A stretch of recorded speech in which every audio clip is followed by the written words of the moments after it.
Hey everyone, this is Dee. I am live. Awesome. So today I am finally going to get to try Talos Principle. Talos Principle is a game I played back when it was first in beta in VR, earlier on my channel, and it was awesome and beautiful. And I have been waiting for the final version to finally come out. I was scared it might never come out, but it did.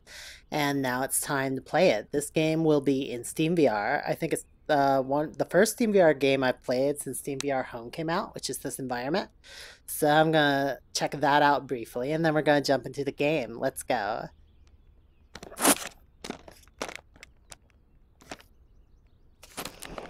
Mm. I have no idea if this is a sitting or a standing game. I have not played it yet at all. This is totally blind. Totally blind. All right, let's go. Let me make sure my stream is good. I'm pretty sure it's good. Yep, 1 minute live. Everything should be just fine. Let me know if there's any trouble with my volume, any trouble seeing anything on screen. I'm gonna watch it over there on my monitor on OBS. So this is SteamVR Home. This is the new environment they stick you in when you first enter SteamVR. You can use SteamVR on either the Rift or the Vive. It was originally designed for the Vive. I'm using Rift because it's just easier for me. I don't have to unplug the Rift and plug in the Vive and all that. And I like the touch controllers. Beautiful touch controllers. Anyway. So this is SteamVR Home. It's just a nice kind of home environment. There's some beautiful mountains out there. It's a lot like the original home environment in Oculus Home, except it feels like Valve always likes to give things a little bit of an industrial aesthetic because of Half-Life 2 and all that. Hey Vincent, thank you. And so you can definitely see some of that industrial aesthetic with like the cement walls, the cement ceiling. But there's also a lot of really homey aesthetic with like the glossy wooden floor and everything. Also, some nice glossy reflections on that. Those are not baked in. Those are dynamic.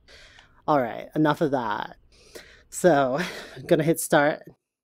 Not that start, this start. So I hit the menu button on my left controller. You can hit that at any time in Steam VR to bring up the Steam VR interface. By the way, you can add me on Steam. I'm just Everyday VR. And I can jump in my library. I have a bunch of apps I have not updated yet that are in my update queue, but I think I should be able to play and it should pause the uploads. I hope that works. By the way, Steam will show me where all of my sensors are. You can see one is there. One is there. Where's my third and fourth one? There's my third one. The fourth one doesn't appear to be registering right now, but fuck it. I got enough sensors. I got sensors for days. I'll be fine. I can spin in a circle. That's all I really need to do. There's a little bit of tracking wonkiness as I get around here, but it'll be fine. All right, let's go ahead and launch into Talos Principle. Go. In Steam VR mode or the moddable version. I don't have any mods. I'm gonna play regular version.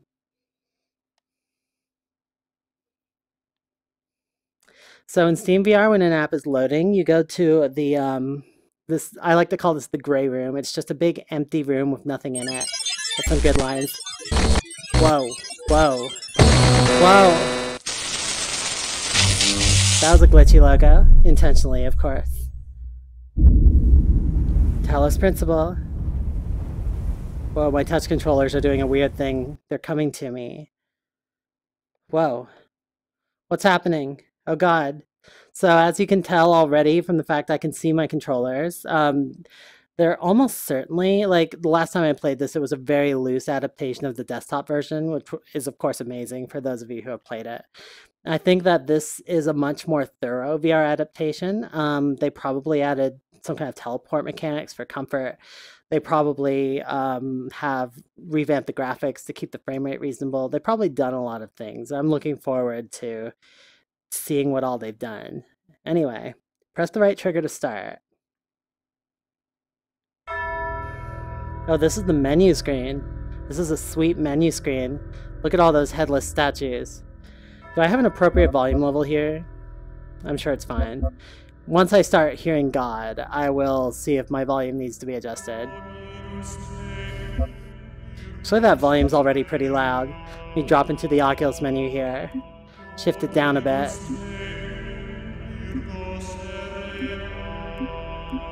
So you guys are still hearing it at the same volume level, but I'm turning it down just for me.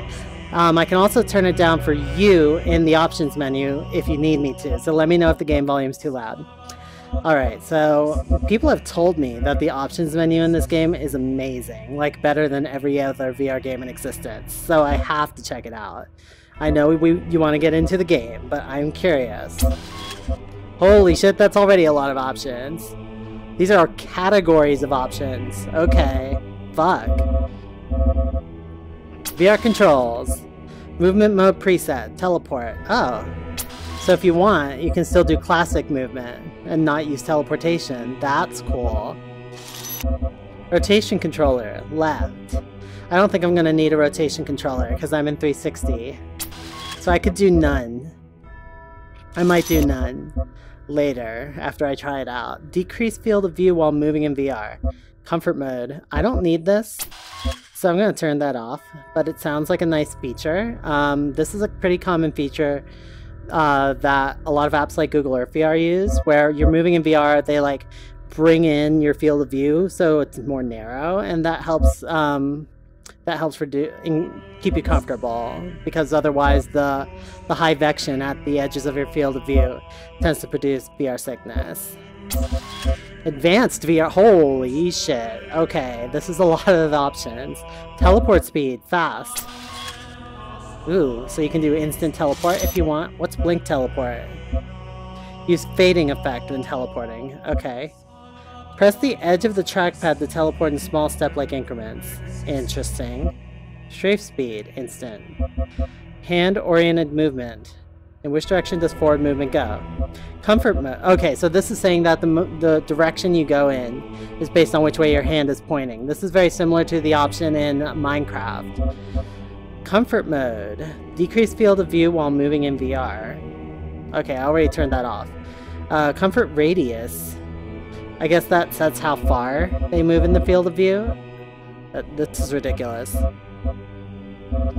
Rotation controller, left. Rotation method, same as movement. So you can, I guess, either teleport or, I don't know. Rotation angle, 45 degrees. So that's in what segments you adjust your angle. So actually 180 degrees is not a bad idea, because you might be in a situation where you just want to flip around really quickly, especially if you're doing seated. And that can be a way to like give you a little bit of rotation without using it all the time. Movement on rotation controller enabled. So if you just want to use your rotation controller for rotation, you could disable that. Third person fallback view. Enable third person camera view when artificial movement happens to avoid motion sickness. So you can turn that off if you really want to be in first person, even during those weird motions and animations. Like maybe in cutscenes or something, I don't know. Vertical fan bobbing. Whether vertical fan bobbing, what the? I don't even know what that is. I guess it's like bobbing, like head bob during motion. Some old versions of Minecraft VR had that. It was not great. Okay, let's get out of here. Game options. So Vincent says he first finished Talos when I did a series on it. That is cool. So I assume you mean on desktop. Talos is a great desktop game. Everyone can play it. It's got this really rich lore. I haven't played all the way through it on desktop. Actually, I've never played it on desktop. I've seen Let's Plays of people playing it on desktop. It's got a rich lore. It's got cool puzzles. It's a pretty fun game. Subtitles off or on? I usually don't bother with subtitles because they're usually kind of terrible in VR, but I'll turn them on for now, and we can turn them off if they're terrible. I like to have them on if possible for my viewers who may need a little help understanding what they're saying. Show hints all. Set level of hints to show. Do I want hints? I guess. Terminal font size, normal. So you can get larger terminal font letters, which can be nice if the letters are too small and hard to read. I think it should put us up close enough against the screen that we can read it okay. Player speed. This sets how fast we move around, which is good if you are moving all over the level. You don't want to wait for your character to move. Mixed reality. Mixed reality output. I have never set up mixed reality properly, mainly because I didn't feel like painting all my walls green. But I'm actually really excited to try this sometime and really like put my physical self inside the game from the perspective of the streamers. Like, I think that could be a lot of fun. Because I think actually that gives you a better impression of what VR feels like than almost anything. You really do feel like you're just literally standing in the middle of the game world and it's all around you. And so when you see someone standing in the middle of a game world and doing stuff, that's how you feel in VR. It is the best representation. It's hard to set up because you have to have green screen everywhere in the frame except on your body, which is a lot to set up. More than I'm usually willing to set up, but it could be really fun to try sometime. Also, not all games support it. The game has to have specific support for it. Basically, it has to place a camera in the game world at the same position as your webcam in the real world, like relative to you. And then that lets it embed you properly. Graphics options. Direct 3D 11. Sure. I presume you can also use Direct 3D 9 here or something, or OpenGL, whatever you want to do. VR rendering ratio 125%. I can afford to turn this up a bit.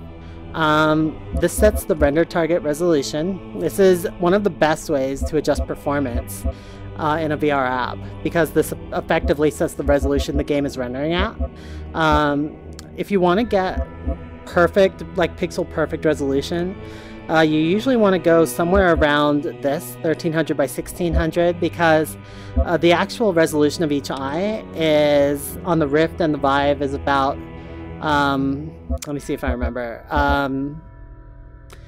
1920 by 12, sorry, no, it's like 1024 by 1200, I believe.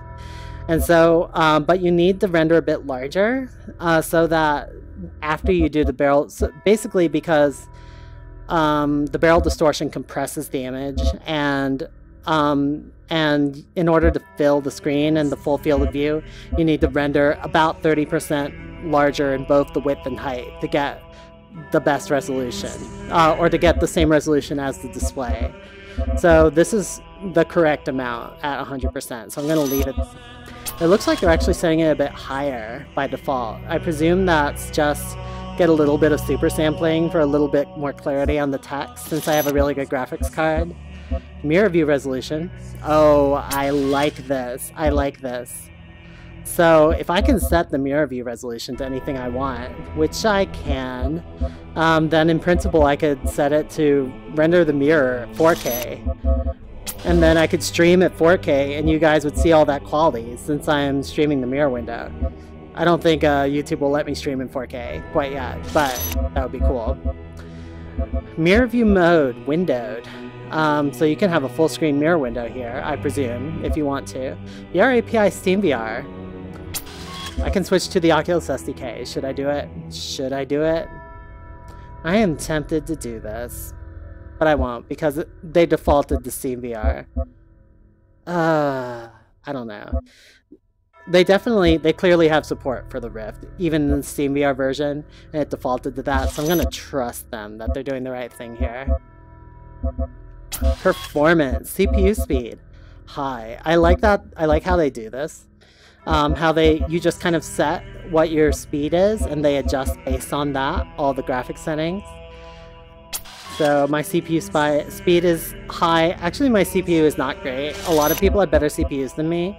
It's like a 3.8 gigahertz 8-core CPU, like very kind of 2 or 3 years ago. My GPU speed, on the other hand, is spectacular, so I'm just gonna jump that up.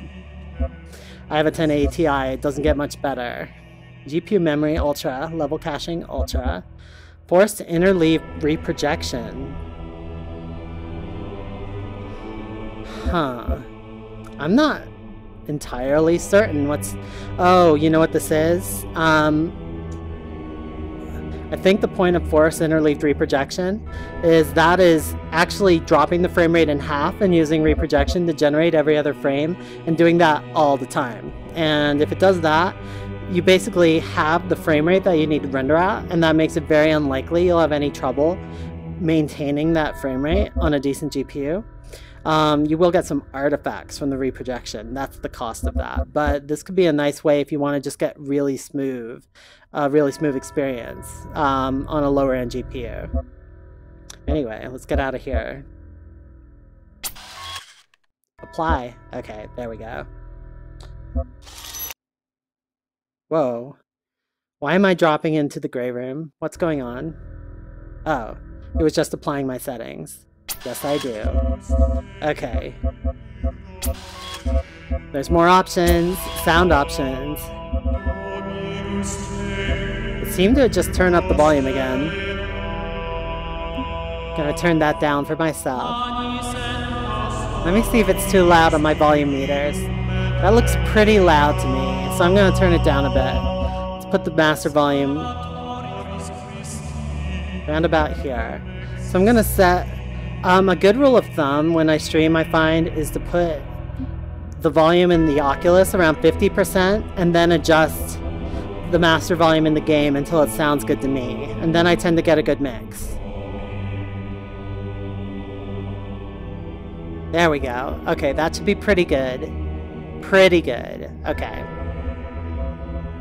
Effects volume, music volume, voice volume. Voice volume... Yeah, that's fine. I want you guys to be able to hear the voices clearly. Sound API. That looks good. I wonder what the options are. X audio. Why do I want 2.7 and not 2.9? And what's OpenAL? Why do I know nothing about audio APIs? I need to learn more about that. Okay, language. What languages are supported? A shit ton of text languages. Presumably these are from the localizations of the original game. And a still large number of voice languages. I speak English. I speak French to a lesser extent. Comment ça va? And I took one semester of German, and the rest of these I cannot speak at all. So I'm just going to leave it on English. Performance. Oh, I was already here. I already did that one. Advanced options. Letterboxing aspect ratio. Letterboxing aspect ratio for the game drop port. Okay. I assume this is for the mirror window, or I'm not entirely clear. In-game HUD info. So this shows your health and stuff in game. If you don't want any HUD, which can help you feel more immersed, you can turn this off. Show game time since start of level. This is helpful if you're trying to do a speed run or something. Custom HUD scale. You can make the HUD smaller or bigger. Show FPS if you want to measure your performance. And now we've seen all the options. I think. I missed color options. Oh yeah, some people are very happy about having these color options available. You can switch between several. Let's try them out. Hold. Whoa, this is very gray. I love how I can immediately preview it just by looking around. Whoa, this is very colorful. Feels like an old Polaroid or something. Grayscale. Who needs color? Not me. Starts to feel like an old movie or something. Reminds me a bit of Wilson's Heart. Wilson's Heart, if you're not familiar, the entire game is in black and white, which they did because they're appealing to the aesthetic of the old monster movies that the game is based on. It was odd though, playing through a whole game in black and white. Being in a world that's black and white. Whoa, bright. This feels like the whole sky is glowing.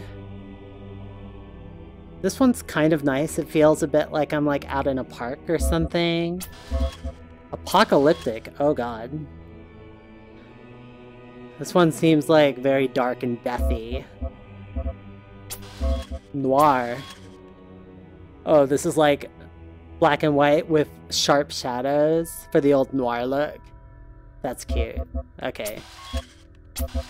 And you can adjust brightness, contrast, gamma correction, saturation. You can do it all manually. So that's a lot of options, more than most other VR games in existence, which is pretty cool because I really like having the ability to customize your experience. But without further ado, let's actually play the fucking game. Alright, play. Oh my god. Road to Gehenna too. So many options. Alright, let's do it. Let's do it. New game.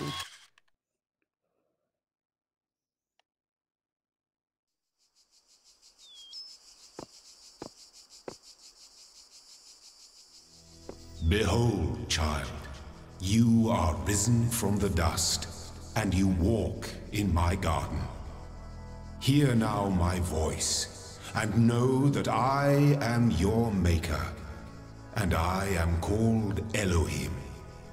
Seek me in my temple, if you are worthy. So I thought those subtitles were done pretty well. They were rendered right in my field of view. They moved around with my head. And they were clear and easy to read, very sharp. Anyway, these are my cool robot hands holding my controllers. Let's see if I can learn to use this. They haven't given me much of a tutorial in terms of how to use the controls other than labeling them, so I'm just gonna have to figure it out. Maybe they're going to in a bit. I'll find out.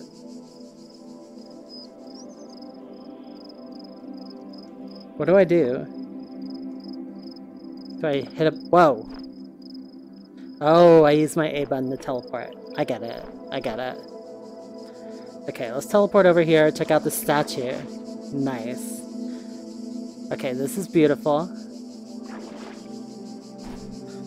The teleport mechanics seem to really fit into this game world, I think, thematically, because this is... I mean, it's a simulated world, I'm pretty sure. So they can make you move around however they want to.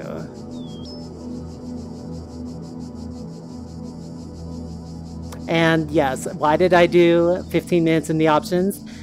Because the options are awesome, that's why. I don't need to apologize. This game has the most thorough, intricate, detailed options I've ever seen in a VR game. They're actually part of the experience. Alright, here's some kind of purple gate. Can I get through it? I can. Initiating child program logic check. I'm kind of amazed that this beautiful environment is running at a smooth 90 frames a second, but it is. There is no space warp kicking in, nothing like that. This is all incredibly smooth.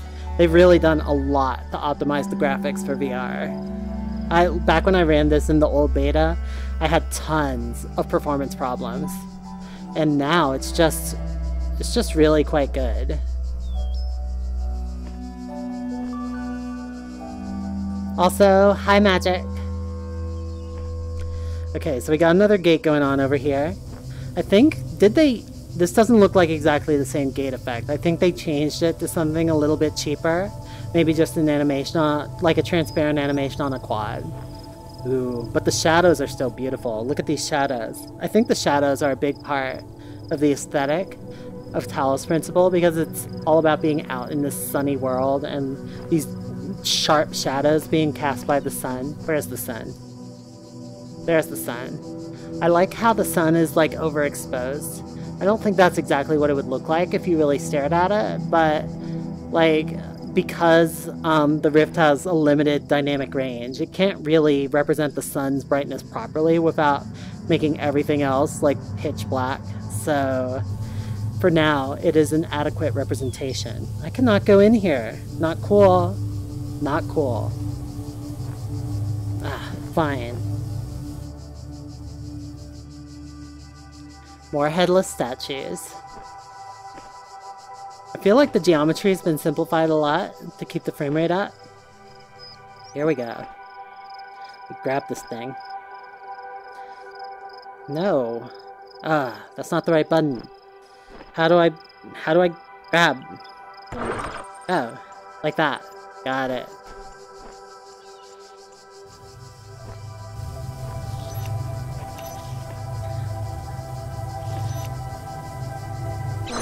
There we go. So this is a jammer. Oh, I love the purple effect on the jammer. It's a little bit disorienting to look through it. It's like looking through like water. So I can just grab the jammer with my trigger. I can go anywhere I want. I can sit it down. And if I point it at one of these walls, it opens it up. So this is one of the basic tools we're going to use to solve puzzles.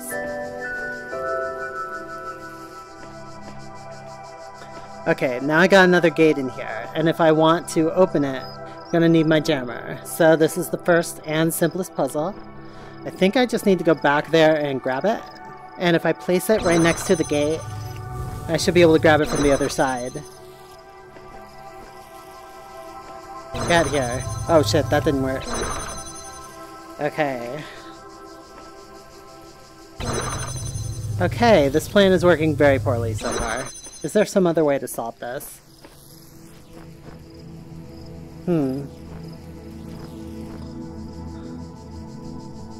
Oh, this isn't a... Sorry, this isn't a gate. I can just walk through it. Boom. Child program basic calibration successful. Alright, so far so good. It's interesting how they prevented me from picking it up from the other side by just kind of teleporting me over next to it and then picking it up. That's a nice way of preventing you from just cheating the system. I have to wonder though, what happens if I try and... What happens if I grab this and then I just try and like physically walk through the gate? What happens? Oh. Oh god. Every time I approach it, I get teleported back. I get teleported back like 1 foot as I walk into it. So I can't walk through it. That's a nice trick. I like it. I like it. Alright, no cheating in this game apparently. Oh, I love this world. Beautiful trees. Beautiful sun. Oh shit. Those things are very, very dangerous. Shit. Okay. If I recall correctly, I can use the jammer to stop it. There we go. Who's laughing now? Who is laughing now?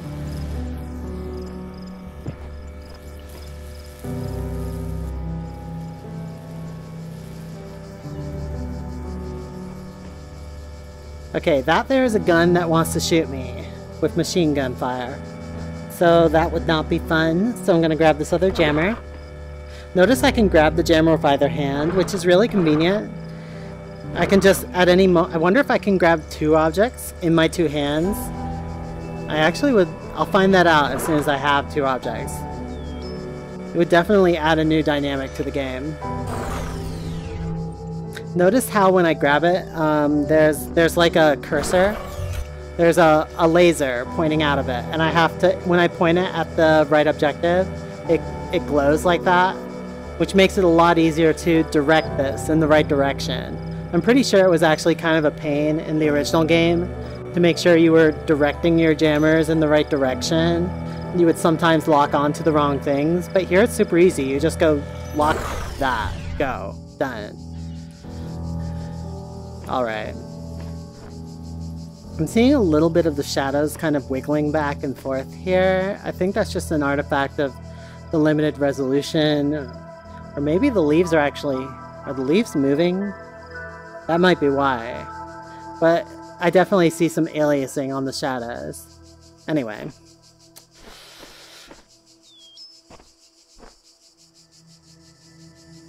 You are probably correct that to accurately represent the sun in a headset would be a headset that can literally sear your retinas and blind you permanently.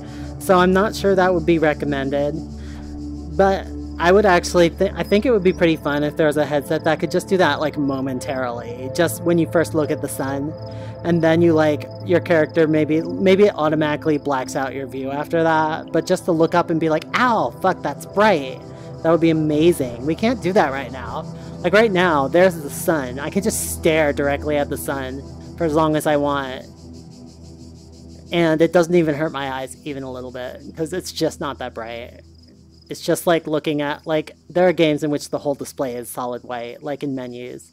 And this is the same deal. It's like it's nothing. Ooh, I can hear my own footsteps. That's cool. Alright.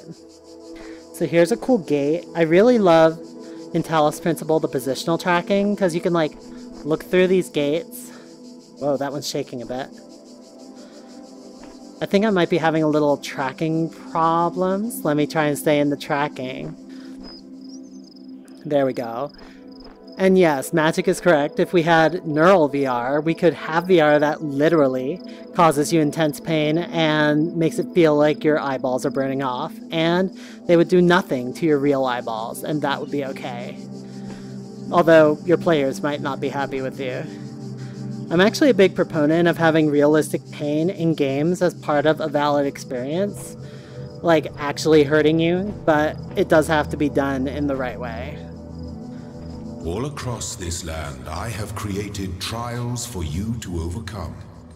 And within each, I have hidden a sigil. It is your purpose to seek these sigils, for thus you will serve the generations to come and attain eternal life. So Elohim is just all being like, you have to seek the sigils and solve the puzzles. And I'm like, okay, what else am I gonna do? So let's get to work. Notice how I cannot go through this gate. And if I try,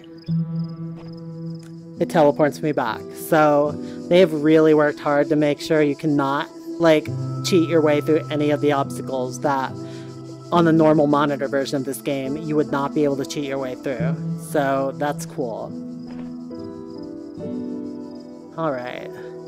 Moving along.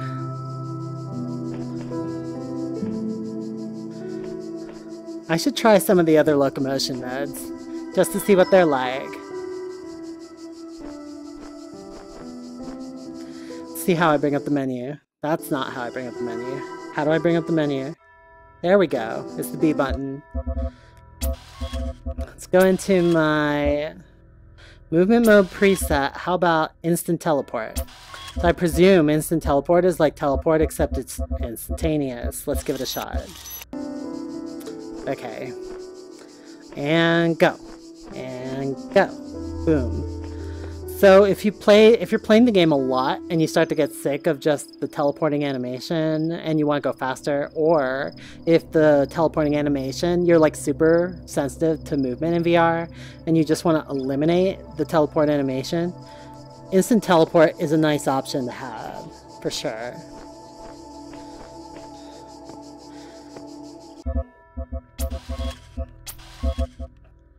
Next one, blink teleport. I think this is like a fade in, fade out teleport. I don't know anything about it. Let's see what it looks like.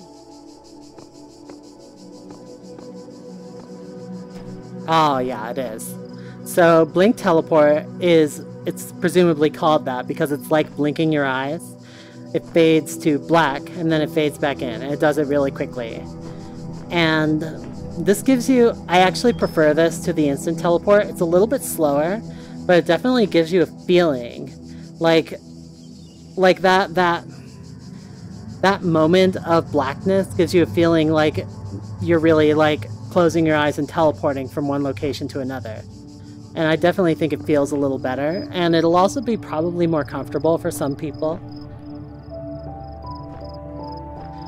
One thing I would really love in like a feature headset with proper eye tracking and is to have the option to literally blink your eyes to teleport. So like I could point here and then blink, and then when I open my eyes, I'm in the new location, just like that.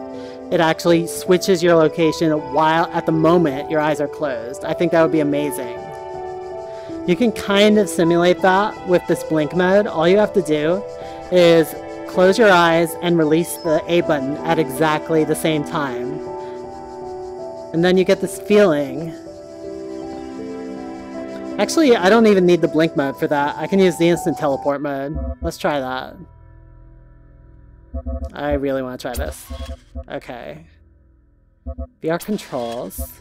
There are a lot of options in this game. It's like a 5-level option tree.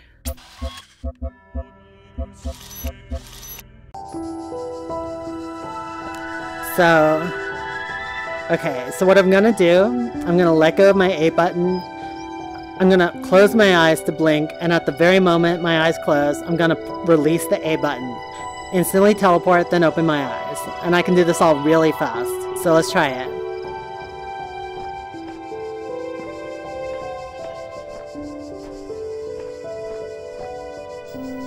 Oh yeah, this works pretty well. I like it. You guys can't see it because you can't see my eyes, you can't see what I'm doing, but it definitely feels like a lot more like I'm kind of using magic to teleport from one place to another.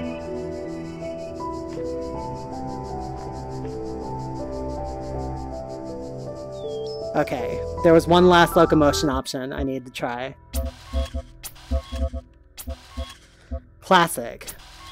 This is, of course, the traditional mode where you move around with your stick. Like this. This mode is in some ways the nicest for streaming because, oh god, I can actually rotate with my, oh god. Yaw rotation is the most uncomfortable feeling in VR. I can take it because I have a very high resilience to VR sickness, but this still makes me feel like, holy shit, this is awful and terrible. And if, yeah, whoa, like, even for me, I don't feel sick, but I do feel like, that is not fun. Very not fun. But what I can do is I can turn off my rotation. Let's try it. Rotation controller, none. Then, I can no longer rotate. I can only move forward, back, and strafe, and I have to rotate with my body. And I think this is pretty reasonable. Like, a lot of people will be pretty comfortable playing this way because because the acceleration is instantaneous and because there's no rotation, no yaw movement. So I think, and if you just use your body for yaw, I think a lot of 360 players will like this. I think it's pretty comfortable. And it also gives you that sense of moving through the space. I think it's a good mode for streaming, so I'm going to leave it on this mode for a while. But teleport is probably the mode that most players are going to use. Notice that your motion is quite fast. I'm not sure if it was this fast in the original game. I'm seeing a little bit of space warp on the gate when I go left and right. I don't know if you can see the bars like bending as I move left and right rapidly. But there's definitely some space warp artifacts. So I'm not maintaining a solid 90 all the time, contrary to my prior assertion. This text has a little bit of aliasing when viewed from a distance, but when I approach it closely, it's quite clear. This lock requires more sigils. I have to Tetris, so I need 3 sigils before I can Tetris.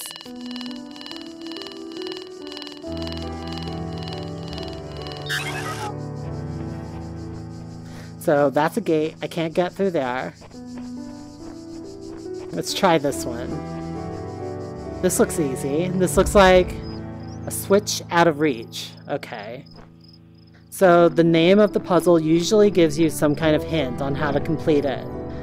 I seem to recall that in the old version, the beta version, there was a really nasty animation whenever you got killed. So I'm gonna see how that feels in this version.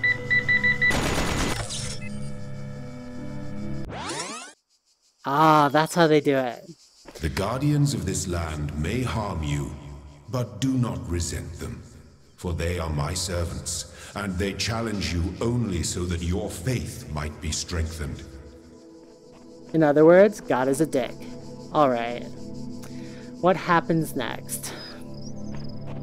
So, I don't know if you guys know, but in the original Talos Principle, it would rewind time whenever you get fatally injured back to the beginning of the level, and you would actually go back through all the things you did, which was really cool, but also extremely unpleasant in VR. So they seem to have switched over to doing a thing where they still play the rewind sound, but they just do a fade to white and fade back in. Let's see that one more time. Fade to white. And they're back. And you see a loading screen briefly. And that's pretty much it. So I think that's fine. In a way, that's in some ways preferable because it's easier to restart the level quickly. Okay. Alright, so far so good. Talos Principle, the jammers are based on line of sight, so you can use them even really far away from their targets, as long as they can see them clearly. There we go, switch. Notice how you can use things from pretty far away. I cannot use it from here, this is too far. But if I get a little closer, round about here, I can definitely use it. So, I presume that's so you don't have to like teleport right up to things in order to use them. But I do kind of like to get hands-on. I almost would prefer it if I could really grab this handle and move it. That would feel like there's a lot of that kind of thing in Lone Echo, Job Simulator, a lot of games like that. But they seem to be sticking with the basic click and operate that you would use in a desktop title. Alright, let's jump off here. Whoop. That jumping was not so bad. All the motions are... Oh shit! I thought I turned it off. Did I turn it back on again like an idiot? I think I did. Okay, let's try that again. Okay. Wait. Alright, what's next? Okay, I gotta take care of this ball. There we go. A ball. Alright. I think we have made our way to the sigil.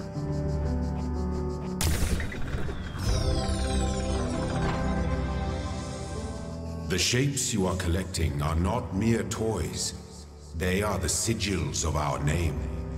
Each brings you closer to eternity. Each unlocks a door to more puzzles. Alright, so that was the first sigil. That was a pretty easy puzzle. Notice how it automatically X's them out? It's really interesting how the signs have this hand-painted aesthetic to them, which very much, like the whole world has this very kind of natural, almost decaying kind of feeling to it. Pretty. Like it doesn't feel like your typical kind of Portal style, like very abstract, very clean and like indoors kind of levels. It's a lot more like, it feels more like a park actually. Okay, what can I do with this? Ooh, they kept the thing where when the ball bounces against the gate, it makes it like make waves. And this effect actually looks really compelling in VR. Look at that. Oh, that's beautiful. I love the distortion. Okay, what can I actually do here?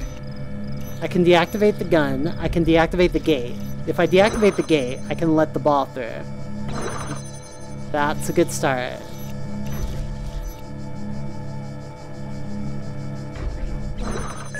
Oh shit. Okay. Gonna let the ball get out. And I exploded.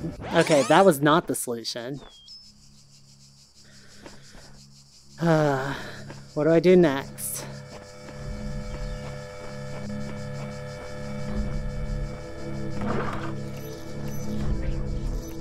Okay, evidently I have to do something with this gate. Oh, you know what I can do? I can open the gate, let it through, and then paralyze the ball over here. I'm not sure what that accomplishes, though. I'm still stuck on this side of the gate. Okay, I need a plan.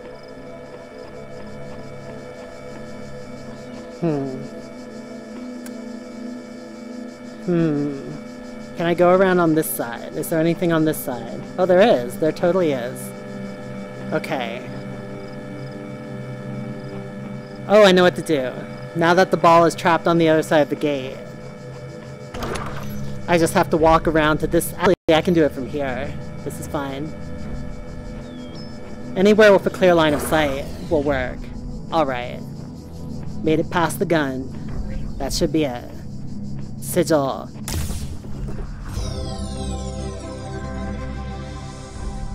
Well done, child. Only one more sigil is needed. So, one of the things they fixed from the original game, there was actually, each time you picked up a piece, that little animation it does where it spins and shrinks, it was rendering like weirdly with a depth conflict kind of behind the scenery, and they fixed that. So now it appears in front of the scenery correctly. So that's another great thing they fixed. Alright, one more sigil, then I can go straight to the first Tetris puzzle, the first gate. Oh shit, there's two of them. I wish I could walk through this gate right now, but I cannot. Alright. Let me just sneak past them. There we go.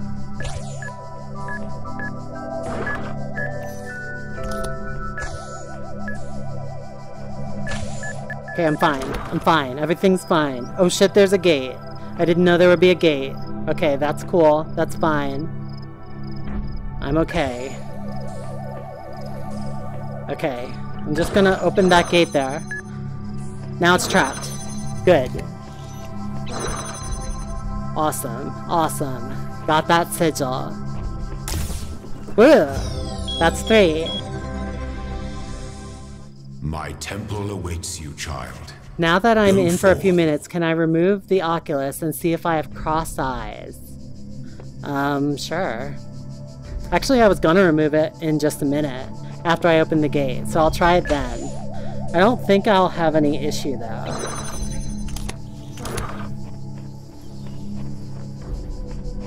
I usually, after I remove the Oculus, my eyes might feel like a little tired, but I don't usually feel, and I might have like red marks on my face, but I don't usually have like my eyesight all messed up. That might be because I'm used to it. Okay, I got those 3. I like how these signs indicate that all 3 puzzles in this area are solved. This helps you figure out whether you need to enter an area or not.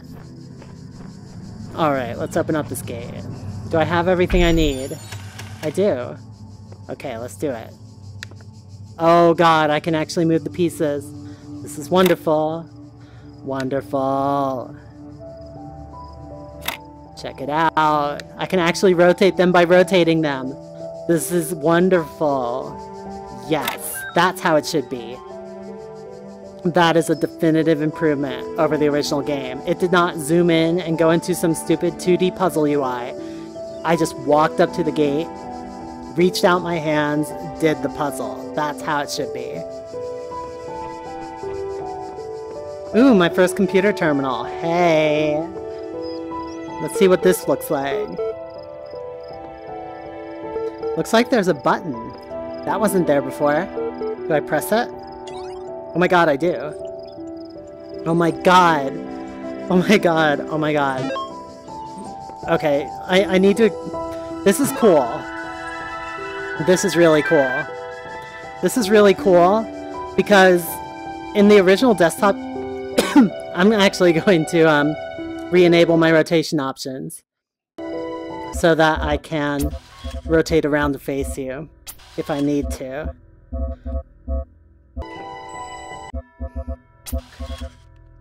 VR controls, rotation controller. Let's just say right only, because I usually move with my left, so that won't cause me any problems, since I don't usually use my right to move. Alright. Okay, I'm just gonna flip it around, turn around. Okay, now I'm facing you. So what's so cool about this? What's so cool about this?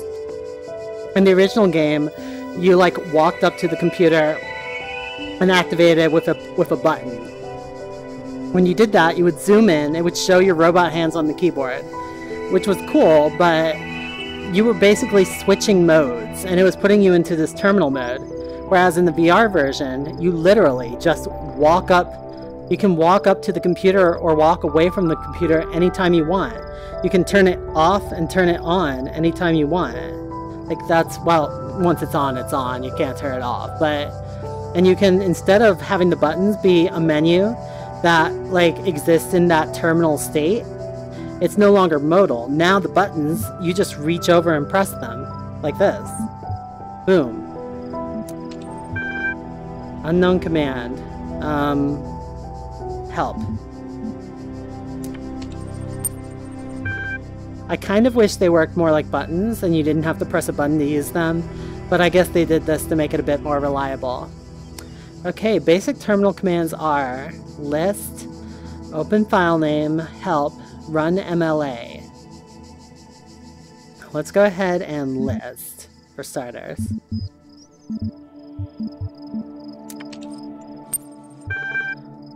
Welcome.eml. I feel like they made the computer a bit larger. I don't think the screen was quite this big in the original version, but I think they made it larger to make it more readable. Alright, welcome.eml. Let's give it a try. Oh, I actually did just press that. Okay. From Nadia Sarabi. I love to read these. You guys might get bored if I read them all in detail, but I really do like the backstory and the lore in these games. I'll just read a little bit. Hi again. I'm sorry if I was a little odd at the meeting. I know you were nervous, but the truth is that so was I. This may be hard to believe, but you intimidate me. You're so young, and you've already accomplished so much. If the situation wasn't so grim, I might even be jealous. What do they mean so grim? Is the world dying? Ah, here we go. This is how we scroll. Oh, nice, nice. Very cool. So these are like real buttons. I really can just tap them to activate them. I kind of wish there was like a scroll wheel or something, or I could like touch the screen to move. I don't know. I don't know. This is cool though. Alright. There's also something I wanted to clarify. I realized that, nominally speaking, I'm head researcher here. But this is your project, and everyone will respect that. And yes, I know you're not used to working like this. But as of today, you're in charge. No pressure. Alright, Athena 6. I'm not going to read all of these. Chapter 6, Athena in the Garden of the Hesperides. So you can see it starts out corrupted and then it gets into the story. You can read through the whole thing. This is very, very cool. And then it ends with some random hexadecimal digits and a load command.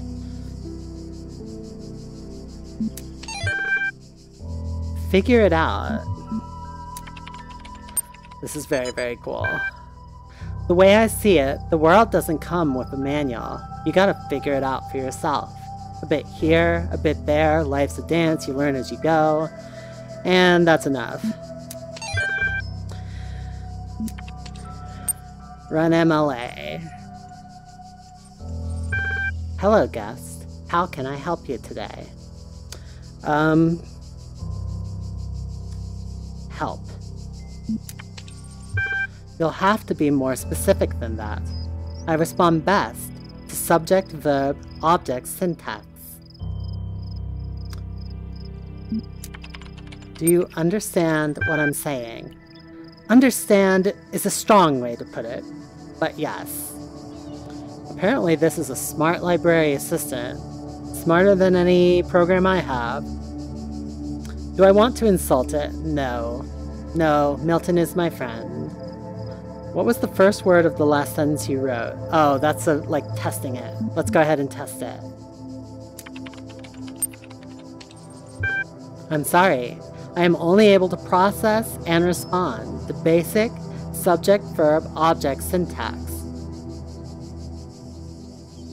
Very well. Describe your functions. The Milton Library Assistant is designed primarily to sort and classify data in the library archive. Secondarily, It facilitates user interaction with library resources via an intuitive human language interface. I'm not even a human. Look at me.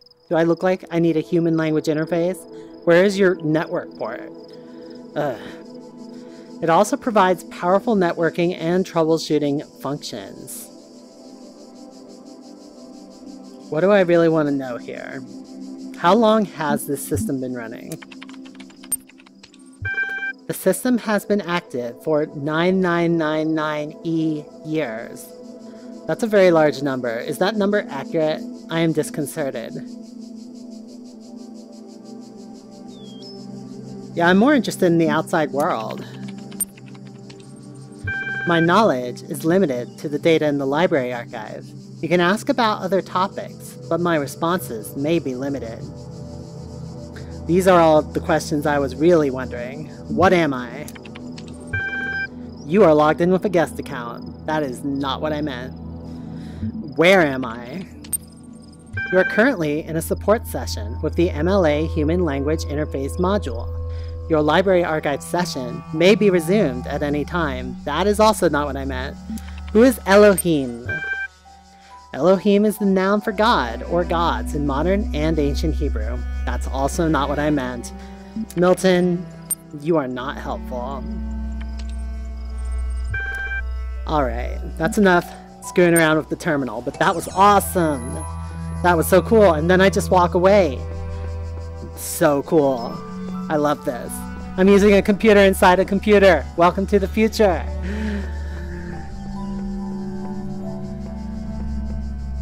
Alright. So I took care of those 3. Oh, there were 2 more I didn't get back there. Should I go back for them? I think I should. Alright, I'm gonna take a quick break, and then I will jump into the next levels. Be right back.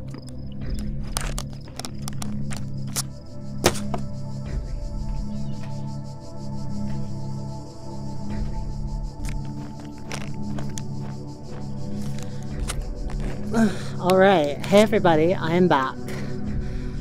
I stopped streaming while I take breaks because that makes YouTube automatically cut out the part while I'm away. It's actually pretty cool, then I don't have to worry about it. So I got a question earlier regarding if I remove the Oculus, do I feel cross-eyed or weird? And the answer is I just did that and I actually felt fine. I went and like read my phone and stuff. I could still see everything normally, so I didn't have any particular issue. If you are having issues with that, it might be a problem with your IPD setting. I'll show you where to set that. Where's my Oculus menu at? That's a bug. Okay, so change lens spacing. This is where you go. It shows you this cross. So what you want to do is, I'm going to adjust this a bit right now.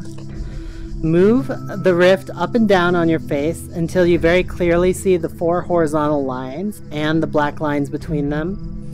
And adjust the lens spacing using this little switch on the bottom from left to right until the vertical lines become very clear and sharp. And that will get you hopefully a slightly clearer image. If you continue to have issues, one factor might be your eyesight. You might need to wear glasses inside the Rift, in which case you should figure out a way to do that. Maybe remove the foam to make room for them. Anyway. Or get a different foam, maybe a thinner foam, something that accommodates glasses better. Alright. Where to? Am I going to go back for the old puzzles? I feel like I might. I am a completionist. I don't want to leave anything behind. I really like how they do not have tank mode in this game. It feels like the direction your controller is pointing is the direction that you move in. So that lets you look to the left and right while you're moving, which is really nice. Obviously, if you're in teleport mode, this doesn't matter. But if you're in this mode, it's really nice just to be able to move in a straight line just by holding your controller pointing in a particular direction. My child, you do not need to collect all sigils at once. You are free to return to this place whenever you choose. Don't tell me what to do, God. You're not my dad. Okay, what am I gonna do? I'm gonna do that. So the purple gates, you cannot move these through them. I'll show you what happens if I try. Oh, shit. Where'd it go? It literally just knocks it out of your hand and teleports it a few feet back.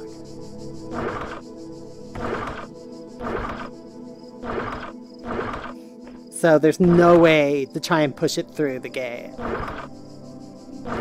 As far as I know. Maybe some speedrunner will, like, find a tactic. Alright, so I opened this blue gate here. It's gonna let me grab this other jammer. So you can see temporarily there were 2 jammers holding this gate open. That's nice because it lets me grab one of them. Can I just get that thing from out here? Apparently not.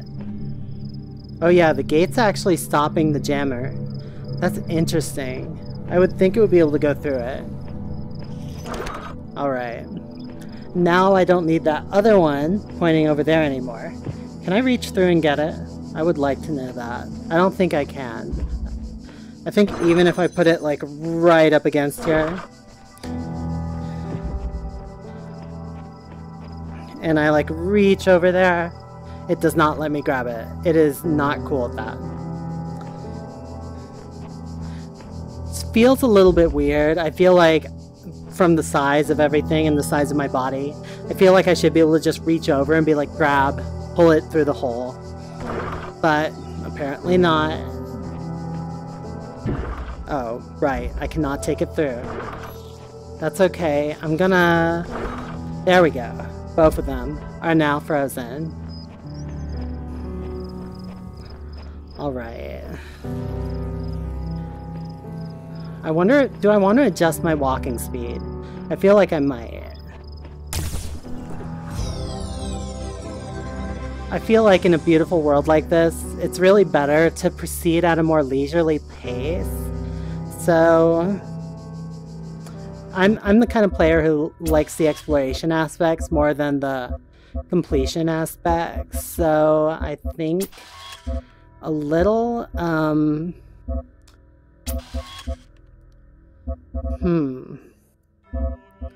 where's my movement speed?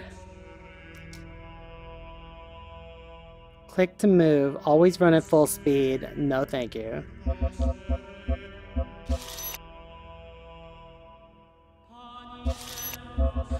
Game options. Player speed. Slow.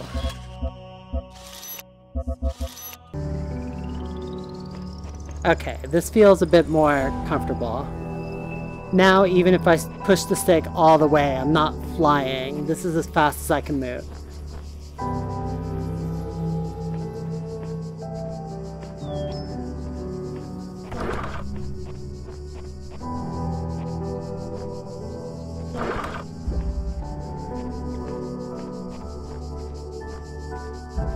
Yeah, this definitely feels better. Okay. L-shaped piece. This game is still struggling a bit with performance, even on my 1080 Ti. I am getting some space warp here and there. So I think it's still just a very graphically rich game that really struggles to meet the performance requirements of VR. And that's understandable. And I think the graphic card upgrade really helped a lot. Alright, let's go get that L. Only the 2 of us. Why do I remember this level sucking? Let's find out.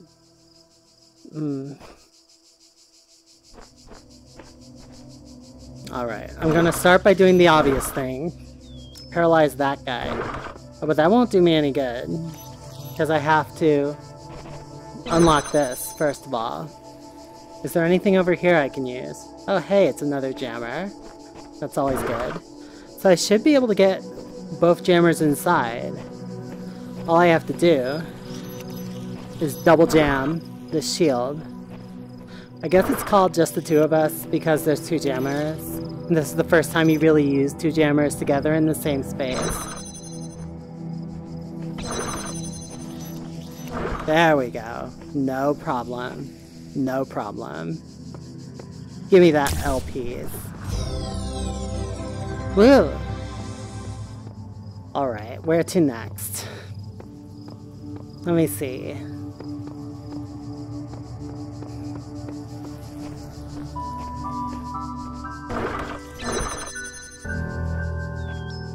So I've got all the pieces in this part of the level, so I'm gonna go on past the terminal to the next part of the level, collect some pieces over there. God is telling me that I don't have to do all the levels in an area before continuing on to the next one, but I like to sometimes. Alright, let's go. Oh, I love this terminal you just walk up to so much. That is so cool. So cool. And look, it auto turned off. It went into sleep mode.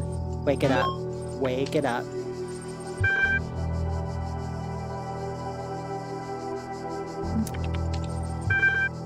Unable to open a support session. Library assistant software is busy elsewhere. I guess it got tired of talking to me. Whatever. Bye. Whoa, what just happened? Did I teleport back? What's going on? Oh, shit.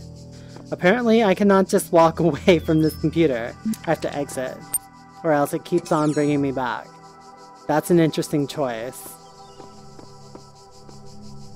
I guess they didn't want to have to preserve the state of the computer. They could have just had it shut off automatically. I don't feel like they had to do it that way.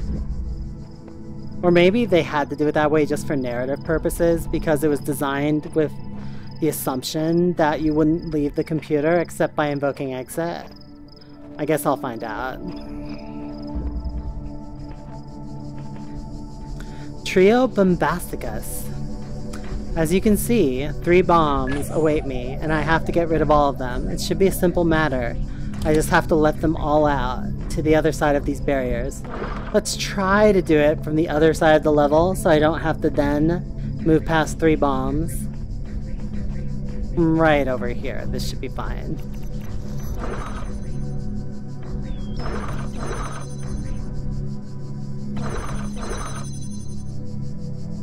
And there we go. I'm just gonna paralyze that one because it's making me nervous. Oh shit, I need this. I need this. Okay. There we go. No problem. What do you think of that, God? No comment? That's what I thought.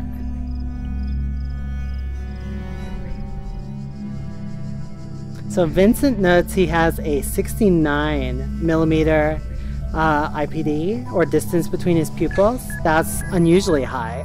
The average for males in the US is about 64. For women is about 62, I think. Something like that. Or was it 65 and 63? I don't remember the exact numbers, but it's around there. And the rift has... Step into the light, child, and my temple will be revealed to you. Okay, God wants me to step in that teleporter, but I am not done with these levels quite yet.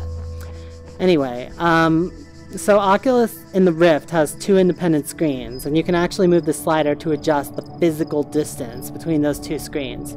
And the lenses move with them, and the effect of that is you can put them so that the centers of the lenses are right under the pupils of your eyes, and that is ideal.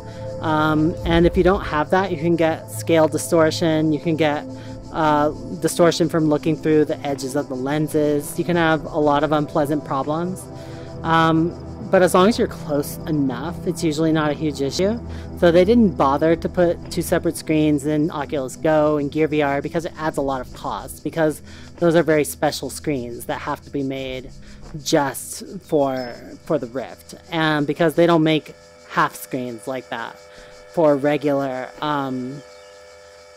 phones. And a lot of these screens in the first place kind of started with the phone industry, and even though they're not really made, like they used to literally use phone screens. Like Gear VR literally uses a phone screen. The Rift does not literally use phone screens. I don't know whether the Oculus Go is literally using some particular phone's actual screen. I know that DK2 did. But even whether it is or not, they're still definitely using a lot of the like factory lines and a lot of the equipment that they use to manufacture phone screens, and so doing something different where you're manufacturing pairs of screens with square aspect ratios, it's kind of challenging. Okay, how the hell am I gonna do this? I need to lock both the gun and the gate, but that ball is in the way. Okay, what I'm gonna do is jam the ball from over here, where it's safe. Then I'm gonna go round the back. Then I'm going to grab this. So I don't know how you get a good experience for people with extreme IPD values. When those people require basically more expensive devices. I think when they think about Rift 2, hopefully they'll come up with a solution to that works, continues to work for those people. But I really don't know how that's going to turn out. Here we go. Straight peas. Straight pieces always feel good. You are most diligent. Thank you, God. Perhaps this trait will serve you well in times to come. That was an underwhelming compliment. He just said I was diligent. That's like what your teacher says when you got a 70 on your test but you studied really hard. Most diligent. Ooh. Ooh. Ooh. This cloud of ones and zeros is amazing in VR. Because they're floating all around me, and some of them are right up against my face, some of them are a bit farther away. It's like being in a cloud of raindrops, but they're bits instead. Alright, let's get out of here. You walk now upon the stones of my temple, whence many gates lead. And know that I have other temples, for my garden is greater than your eye can encompass. And all these worlds I made for you. I think God's trying to impress me. I mean, it's a cool temple, but you're not going to impress me that easily. I do love this reflective floor though. Look at that. Look at that. My hands do not reflect in the floor, I think because it's a baked environment map. But the floor is still beautiful in here. It really is. Because it has this roughness from the rough texture of the floor, but also like it's the shiny reflection, like they just waxed the whole floor. It really feels like a real chapel or cathedral. I love the visual aesthetic in here. Interestingly, the outline around the shape, they actually place stereoscopically quite a bit in front of it. So it kind of makes it pop out and draw your eye. It's a very interesting trick that I've never seen before. So usually when you see a highlight around something in VR, they put the highlight at the same level as the object itself. But here, they're putting it quite a bit in front of the object, which really does make it pop out. It's a nice trick. Okay, this lock requires more sigils. I'm gonna have to get an L piece and whatever the fuck you call those. One of those. Alright. Oh, look at these beautiful columns and that ceiling. I'm not sure what they've actually changed in here, which is kind of a good sign. Because I'm sure they simplified the graphics in the temple, but I don't really know what they did. Like, a lot of it still looks very similar to me. Probably like these sticks in front of this door, they probably simplified those. Maybe they used to have more geometry on the boards, and they made them more quads with flat textures. I don't know. Alright, where to?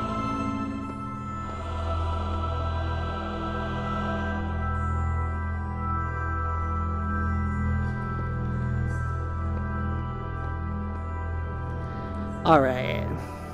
There are 3 shapes in here, 2 L pieces and an S piece. And I think those are the ones I need for the door. So let's go ahead and do it. Oh, I love those ones and zeros. These worlds are yours, and you are free to walk amongst them and subdue them. But the great tower, there you may not go. For in the day that you do, you shall surely die. Well, fuck, you know now I have to do it. God is tempting me, and I will succumb. Let's open up this terminal. Let me face towards you guys. There we go. Okay, there's some more emails on this one. Talos Principle. What is the Talos Principle? Whether it is true that Daedalus constructed the giant Talos, or as others say, he was the creation of Hephaestus, what we may be certain of is that he was made of bronze and had but one vein within which flowed a liquid substance like blood, which some claim was quicksilver and others assert was ichor, such as flows in the veins of the gods. The loss of that liquid caused him to die, as a man dies when he loses his blood. May we not then say that Talos, though created as a machine or a toy, had all the essential properties of a man? He moved of his own volition, he spoke and could be spoken to, had wishes and desires. Indeed, in the tale of the Argonauts, that was the cause of his downfall. If, then, a machine may have all the properties of a man and act as a man while driven only by the ingenious plan of its construction and the interaction of its materials according to the principles of nature, then does it not follow that man may also be seen as a machine? This contradicts all the schools of metaphysics, yet even the most faithful philosopher cannot live without his blood. So Talos was this ancient Greek machine made of bronze that had like something flowing inside it that was keeping it running and then got destroyed. And so this is essentially asserting the philosophical idea of materialism, that we're all just made out of matter and stuff, and that souls don't exist, and that that people are just complicated machines. And presumably, this is particularly relevant since I appear to be some kind of digital robot living in a virtual world. Ian.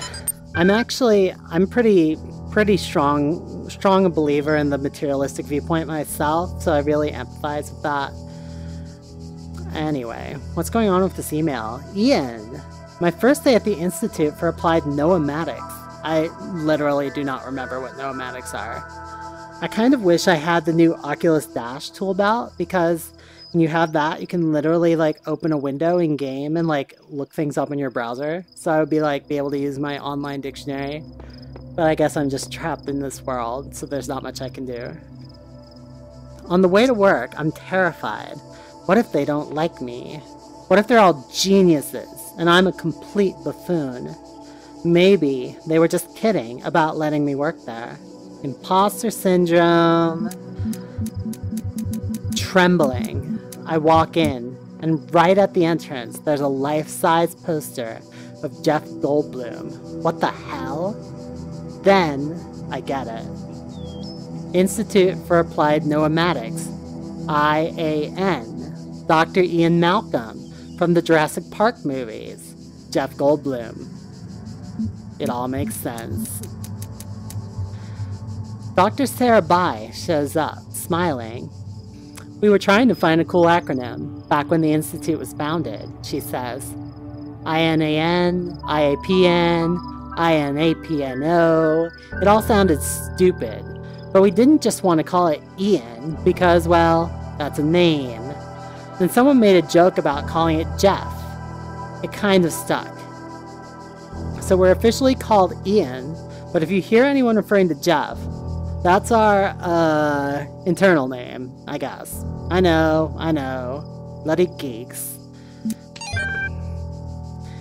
Alright. Athena analysis. What is this about?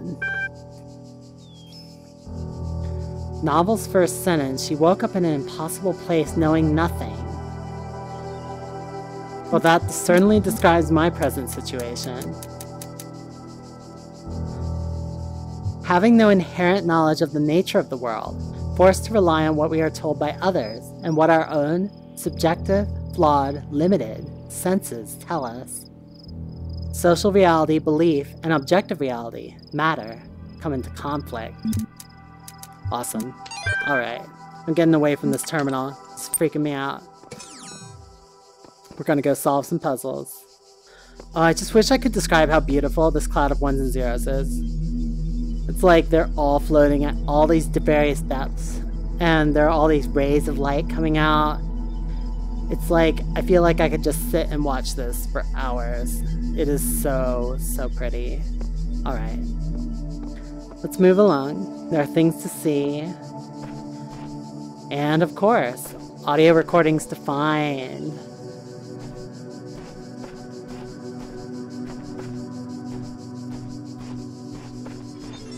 When I was a little girl, one of our teachers, Mrs. Higgins, told us to make a time capsule, write letters to the future, so one day we could remember what it was like to be children. I thought it was stupid, so I didn't do it, which I really regret. So, I guess I'm gonna make one now, bury it in the archive instead of under a tree.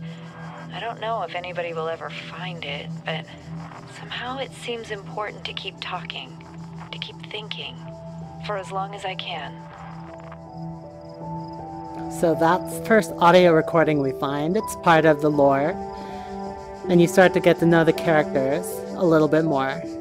I love the place you find it because there's this really cool, like, tile artwork on the ground below you. I keep seeing these little glitches right out of the corner of my eye. I swear to God this game is doing it on purpose.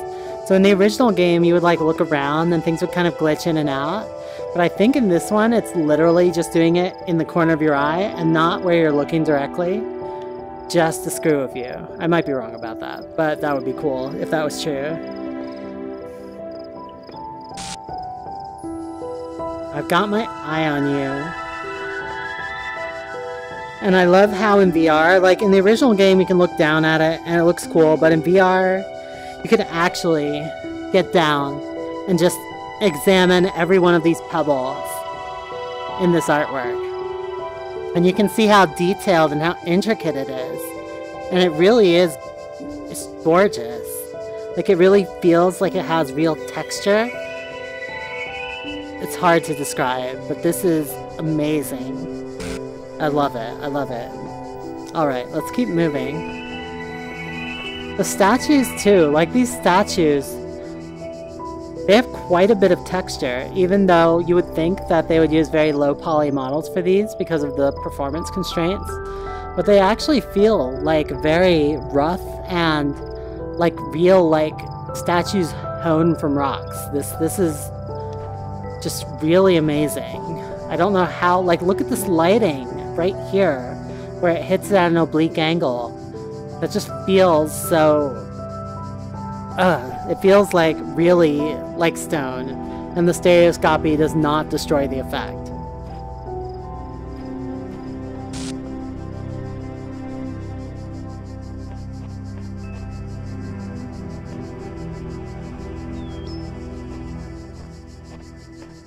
I'm reading my comments. Magic, you should. Magic, this game is wonderful. I'm glad that you love Talos Principle, and I really hope you will play it in VR, because it is even more amazing in VR. It really, really is. Holy shit! Holy shit! Where'd you go? Where are you going? What's your deal? Come back here, blue man. I see you. And he's gone. Alright. That was freaky. I am not comfortable with just a random dude running up to me out of nowhere. In a world with absolutely no other living people. What is going on here? So I'm not in a level right now. This is just the space between the levels. It is beautiful, but I'm not sure where the levels are.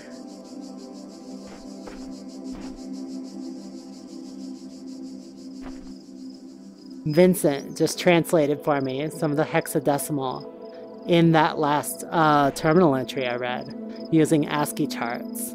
It says truth was the only daughter of time, which is really interesting. I love how they like bury the lore because they know players are going to like figure out all the puzzles and what they mean. What is this? So I see this island over there. Oh, I love these rocks. Look at these rocks. Look at these fucking rocks. They're beautiful. Wow. Wow. Okay. I need to stop gawking at everything. Look at this water too. Like, it doesn't look 100% like real water. There's definitely repeating patterns in it. And the motion is not entirely natural, but it feels like it's very clear, very transparent, like real water. And it really... and it sounds like real water. Like, and when you look out to sea, it really does feel like real water. It feels so peaceful. So I'm gonna try and walk out to that island. Wish me well. Oh god, I'm drowning.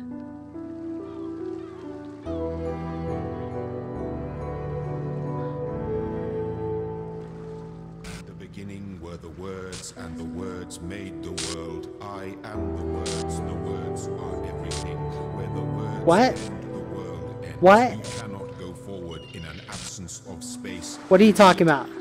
What are you talking about? Were the words, and the words made the world. Don't tell me what I can't... Whoa! Okay, shit.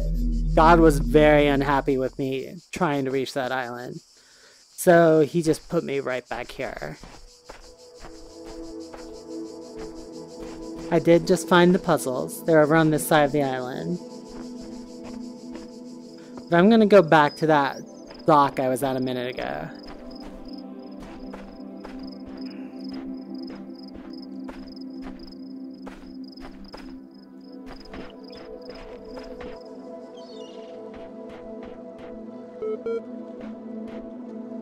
It's another terminal. What's this terminal have to say? Oh, I love this view. Look at this. Wow. Those clouds just reaching out to the horizon. And that beautiful water just for miles around. And the mysterious island that I can't seem to reach. There's probably some way to reach it.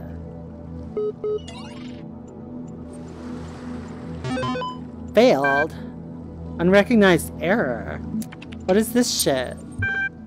Library archive is currently unavailable while system resources are redirected to handle incoming network messages. Why bother with incoming network messages if you can't do anything with them? This is stupid. Connecting network drives. Network inaccessible.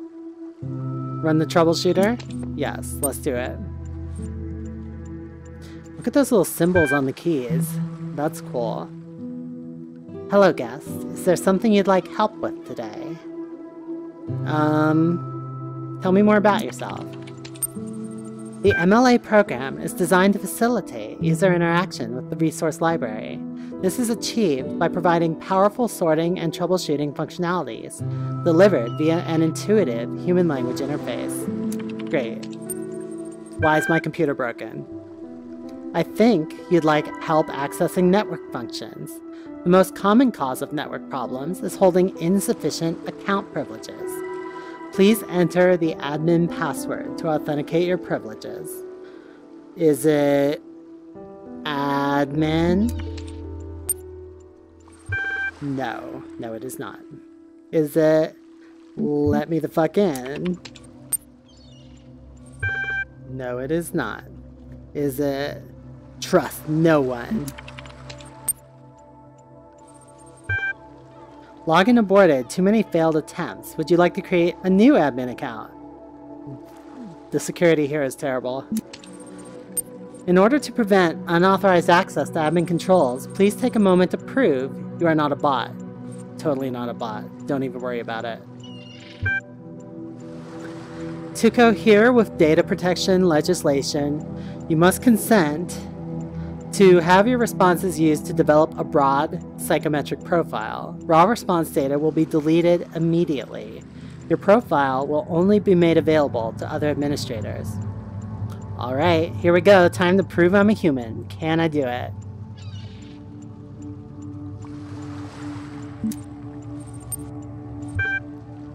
Please answer quickly and instinctively. Time is a factor in this assessment. Go. 2 plus 2 is 4. What is your subjective reaction? That looks like a content, happy face. What best describes a person? A problem-solving system? That sounds very much like what a robot would say. How about a human being? You're walking through the desert and come across a thirsty traveler. His eyes bulge from slow dehydration. You have water, but you're not sure how far it is to the next oasis. What do? Offer all the water? Offer half the water? Ignore him? Kill him and collect his blood in a flask for later. I'm not gonna do that. I am going to offer half the water. No, I'm not. That's boring. I'm just gonna ask the dude, what are you doing in the desert? Because humans are curious. That is true. Part 1 of the certification process is now complete. You will receive a notification when Part 2 has been generated.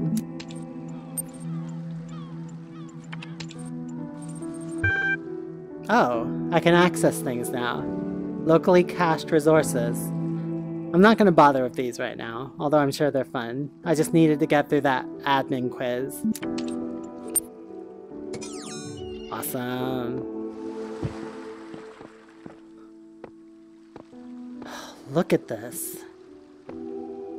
I never got a good look at the back of the machines. Looks like they have PCI slots and some classic case fans. Are those USB ports? And a parallel port. Interesting. Wow. Alright, let's go solve some puzzles.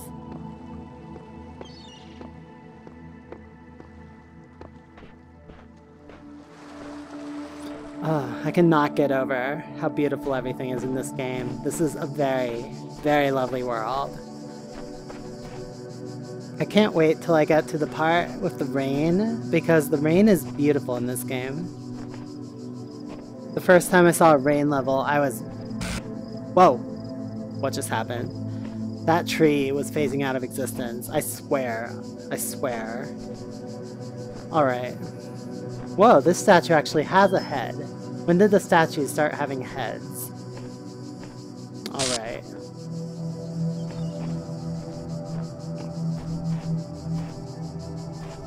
Somewhere around here are the puzzles. I'm a little bit lost. I'll find them. There's one. There's one. Let's get me a yellow L piece. Suicide mission. Interesting.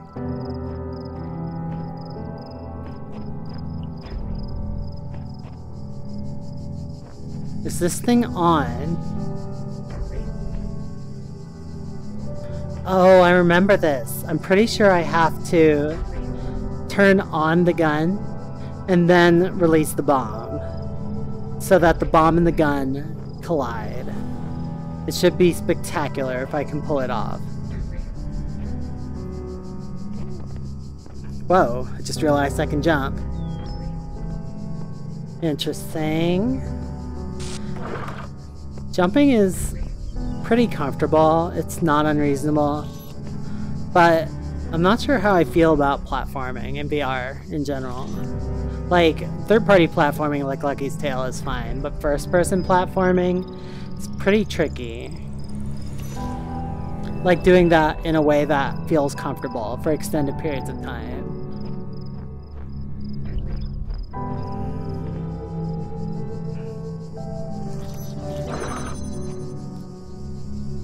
Alright.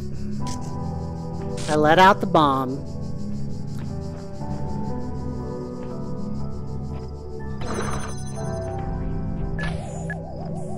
Okay.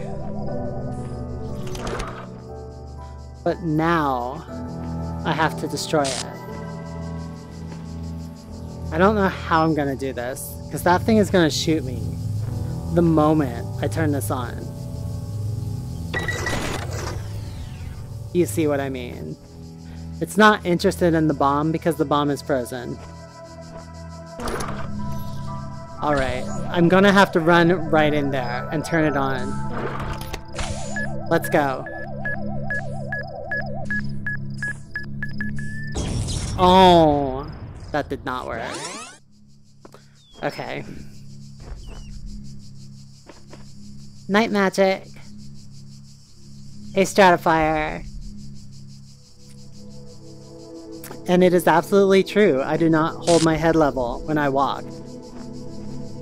Like when I'm moving in game with these controls, it feels kind of like I'm gliding. But if I were actually walking around like this, you can definitely see some leaning in my view, some rolling as I move. Like it's much less apparent to me because from my point of view, the world is moving with my head, everything's normal. But if you look at the screen, you'll definitely see some diagonal movement as I walk around. Anyway. What now? Whoa. That wall just blinked out of existence for a second. Okay, somehow, some way, I have to get the bomb and the laser to destroy each other. Machine versus machine. It is the way.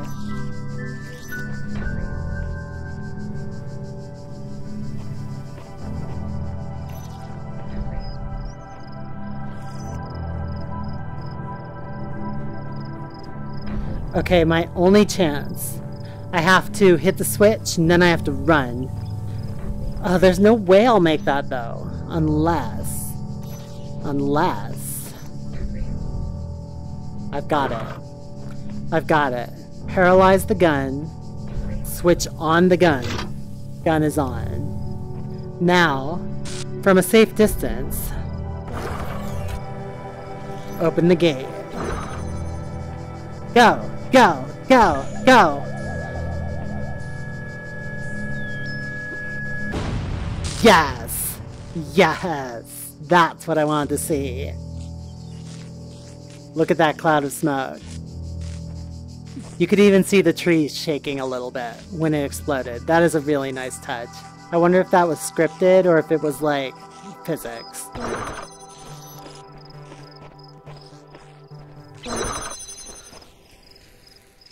Alright. Got another LP. Whoa! Good. You are learning, as is your purpose. But your choices must be your own. I'm not using a I will walkthrough. not guide you, unless it is necessary. Do not. Oh, this god is constantly insulting me. I do not need your guidance.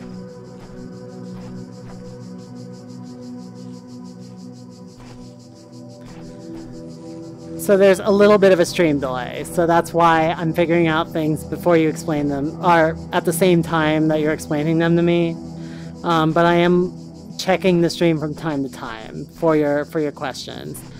I could, like, YouTube has multiple modes. Some of them are higher latency than others, but higher quality. So it's a trade-off between latency and quality. Right now I'm just going for highest quality because I want my archive version to be really good. But I may adjust that in the future. Alright.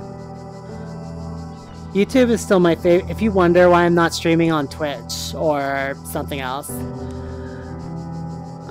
it's pretty much just because YouTube has really high quality archives. They're 1080p at 60 frames a second. And also, because I just really like the automatic archiving, that I can finish the stream, turn it off, YouTube will put up an archive video for me immediately, and then people can watch on the archive. I don't have to do any extra work, which is good because I have very limited time to work on these videos. Alright, so I think... So this gate is currently being held open by that jammer, but I need that jammer to kind of What do I do? Is there another jammer inside there? Let's try. Oh, look at this mural. This is amazing. And look at all the detail on it. Look how detailed this is. Look at it. I love these detailed artworks in these games. And I love walking right up to them and feeling how huge they are. Like, I can barely wrap my arms around these two guys. They're so big. Alright, they're like life-size, seriously. Likewise with these trees. Like, these are pretty small trees, but some of those larger trees, like this one... Let me walk over here, see how big this tree trunk is. So if I were wrapping my arms around this tree trunk, I would have to be like... Oof. Ah, well, the game won't let me get too close, but... I'd have to be like this, just to be like that. So you can see it's a pretty big tree. And everything has that sense of scale, and that definitely makes it feel... like a much more physical world, which I think is a big part of the mythos of this game, that you're a robot in some virtual world, but you feel like it's a very physical, very natural world.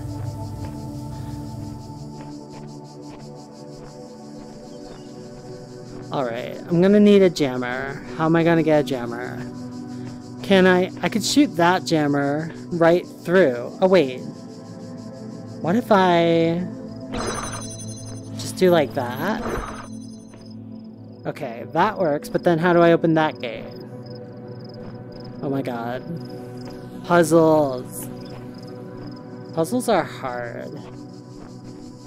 Okay, over here's a gate. What's behind this gate?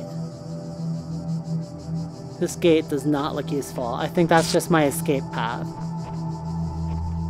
Alright, that's fine.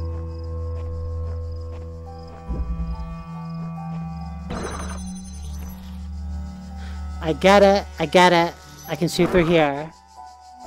But then how do I get back through? Okay, I know what to do. I know what to do now.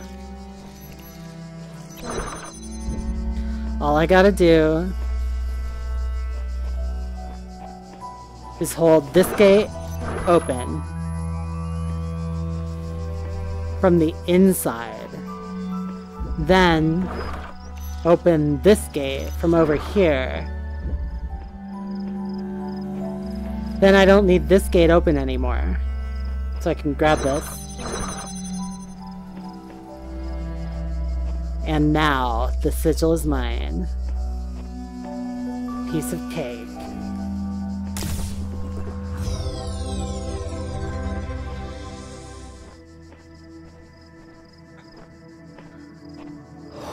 Alright.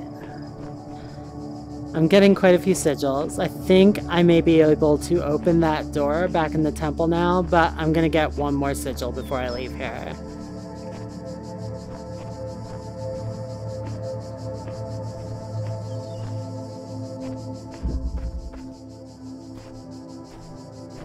If I can find it. I hope it's not on the island. So you can see there's a sign up there that shows the 3 sigils. If you look closely, you can see I have 2 of them crossed out. The 3rd one I do not have. So I'm going to follow this sign. The aesthetic of this game is really interesting because these feel like highly natural environments like you might encounter in a small rural town. Like these signs feel like they could be by the side of a road in a country town. These trees, these ruins, well, you wouldn't find ruins in a country town, but maybe in an old European town you might find ruins like these. And everything being grown over, it feels very natural, very organic. But then you encounter stuff like this, like a magical purple gate, and those machines that are trying to kill you, and suddenly it doesn't feel quite so natural anymore. Oh shit, oh shit, oh shit. What can I do? Can I go this way? Oh, double shit. Okay. I'm cool. I'm not worried. There's no reason to worry.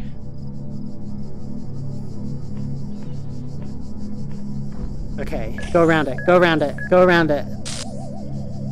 Boom! Took it out. Alright, what do I do now? Oh shit. I'm gonna have to carry it past that dude, aren't I? Alright, let's go. Do not approach me. I am not afraid to jam you. I am not afraid. Goddamn bombs. Alright. Doing good. Doing good. This one is testing, like, your locomotion skills more than the other levels, I think. Alright, there we go. That's one bomb out of commission. I love how you can just, like, you can have one of these sitting somewhere, and you can just kind of walk by it, and as you walk by it, reach your hand out and grab it, just on the fly. I like that feeling, for sure. Alright, I think I'm gonna have to sneak past this one as well. Let me get a bit farther away. Okay, there we go. Be on your way, I have no need for you. Oh shit, what do I do now? I didn't have a plan for this. I need both jammers. What am I gonna do? Okay, apparently I'm gonna have to sneak this jammer past the bomb, which is not hard because I can just freeze it with both jammers. Alright, so far so good. It's kind of weird to me that these are huge. They look like they should weigh like 30-40 pounds, but to me they feel completely weightless. Like I'm lifting nothing but air, which is true in reality. It would be really cool if there was some way I could feel this weight. But I guess I'm like, maybe I'm like a super strong robot, or maybe that's just how the simulation is, that I have no ability to feel weight inside the simulation.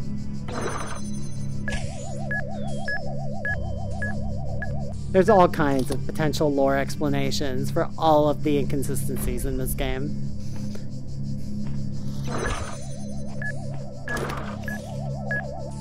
Alright, let's be on our way. I think I'm home free. There we go.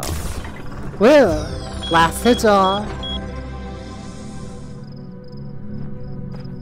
No problem. Let's get out of here. Should I stop by the old stadium? Ooh. Can I climb those stairs? That's what I really want to know. I can! Oh my god. Look at this. This is lovely. And I can see out to the ocean from here. There's a lot of pop-in. I feel like the far clipping plane is quite a bit closer than it was in the original game. I feel like I just want to sit down on these steps and just like enjoy this world. Enjoy the sounds of the insects and the trees and the sun in the sky. Alright, let's get out of here.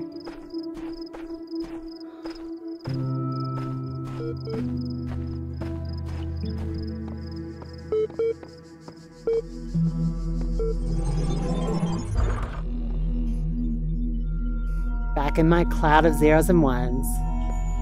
So beautiful. And I'm in the temple. Let me see if you guys have any questions. Even if there was no delay, it takes time to notice a message. That is absolutely true. And yes, like going up to that painting, like I really wish I could feel the texture of the wall of that fresco or mural because it was amazing.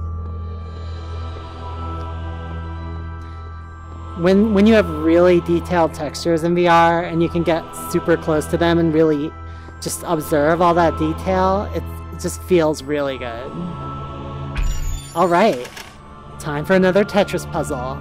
As I said last time, the Tetris puzzles in this game are a lot more fun in VR. Because before, you would actually go into a separate mode when you approach the gate, where you have a whole different set of controls, Let me turn around here. Alright. Whereas now, you literally just walk up to the gate, and the pieces activate, and you just grab them, and you start Tetrising. With your hands, you rotate. By rotating with your hands, that's it. It's so easy.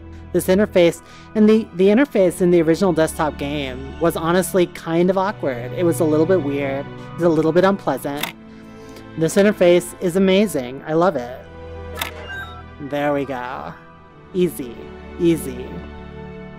It's direct. It's intuitive. There's nothing to it. A child could do it.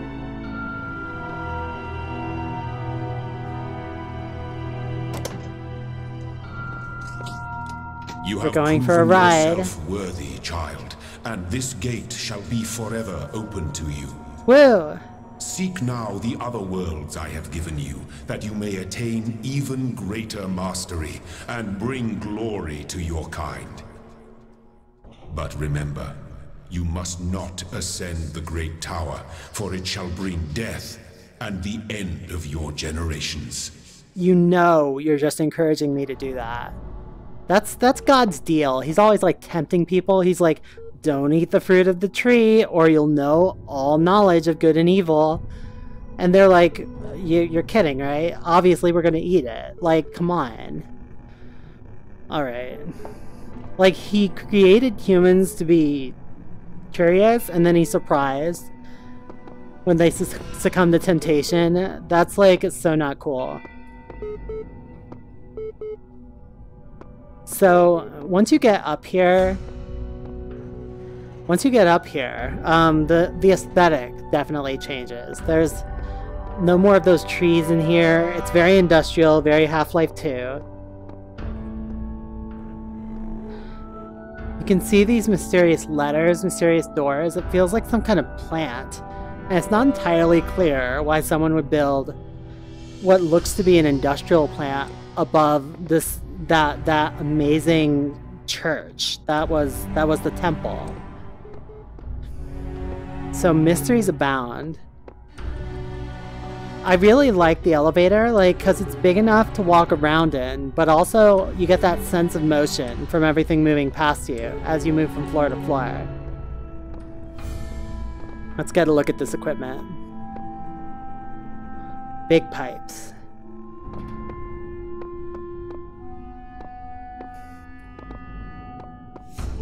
Alright, let's see what's outside. Am I still on camera? I am.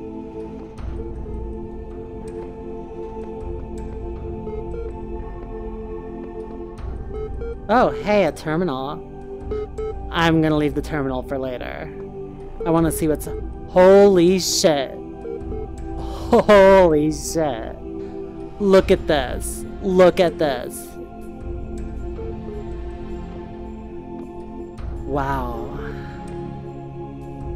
So this place I just came out of is the A temple. You can actually see that A is linked up to each of these 7 levels, each with specific pieces. It marks which ones I've already retrieved for me. And the same deal for the B and C temples. And this, I presume, is that tower that God really didn't want me climbing.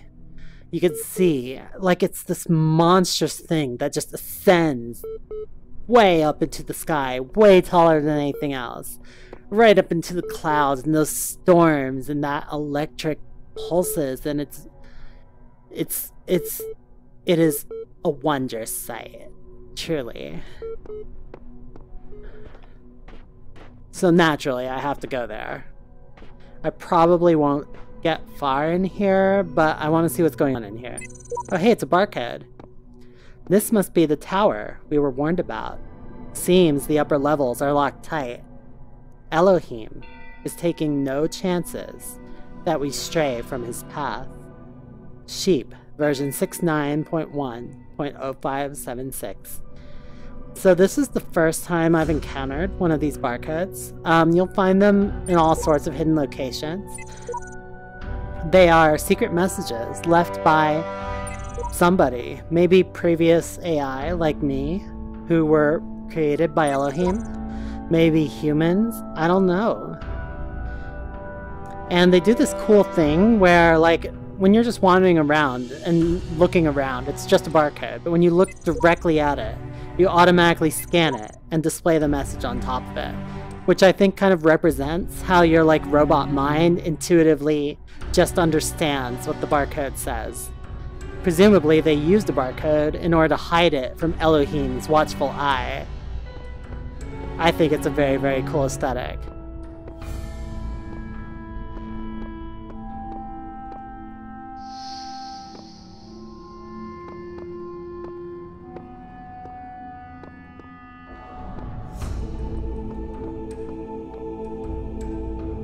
Somebody just left me a message and erased it. The message is still going to be on the video, but I'm not going to read it. I'm going to presume it was some kind of spoiler or something. I'm not going to worry about it. Oh my god. Look at that sunset. Oh my god. Over the mountains. The mountains look enormous and beautiful. The scene is incredible. Wow. I don't know who the artists in this game were, but they have an incredible sense of natural beauty. So incredible. I love the snow everywhere on the ground. It really feels like snow. You have the snow sounds as you walk over it. I kind of wish I made like footprints in it or something. But I guess I can only ask so much from virtual snow. What is in that little base over there? I never noticed that one before.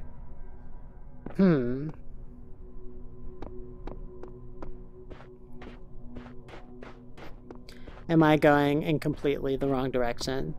Quite possibly. Alright, I'm gonna go back in here, see how high up I can get.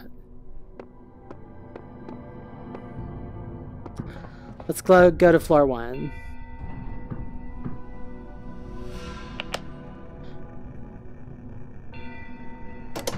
There we go. I presume as I progress in the game... Location of primary subject. Query. Query. Query. Oh shit. God doesn't know where I am. Not so omnipotent now, are you, bitch? I didn't think so. Alright. Ooh. What's this over here? Some kind of... Is that the Sphinx? Is there anything that we associate more closely with intelligence than curiosity? Every intelligent species on Earth is attracted by the unknown. Our mythologies are full of riddles and mysteries and divine knowledge. Even the word apocalypse means revelation. It seems like our ancestors always imagined that, even at the very end, we would solve one last mystery. That's a very cool observation and also very ominous. I do not want the end of the world.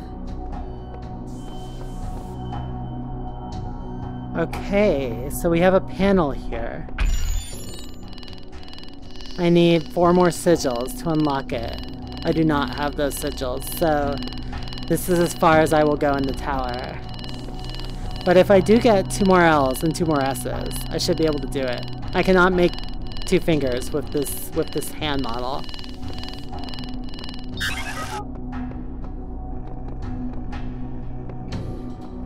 Can I go to any of the higher floors?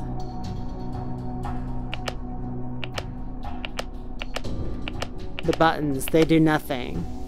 Alright, let's go back down out of here then. I think I'm gonna take a visit to Temple 3.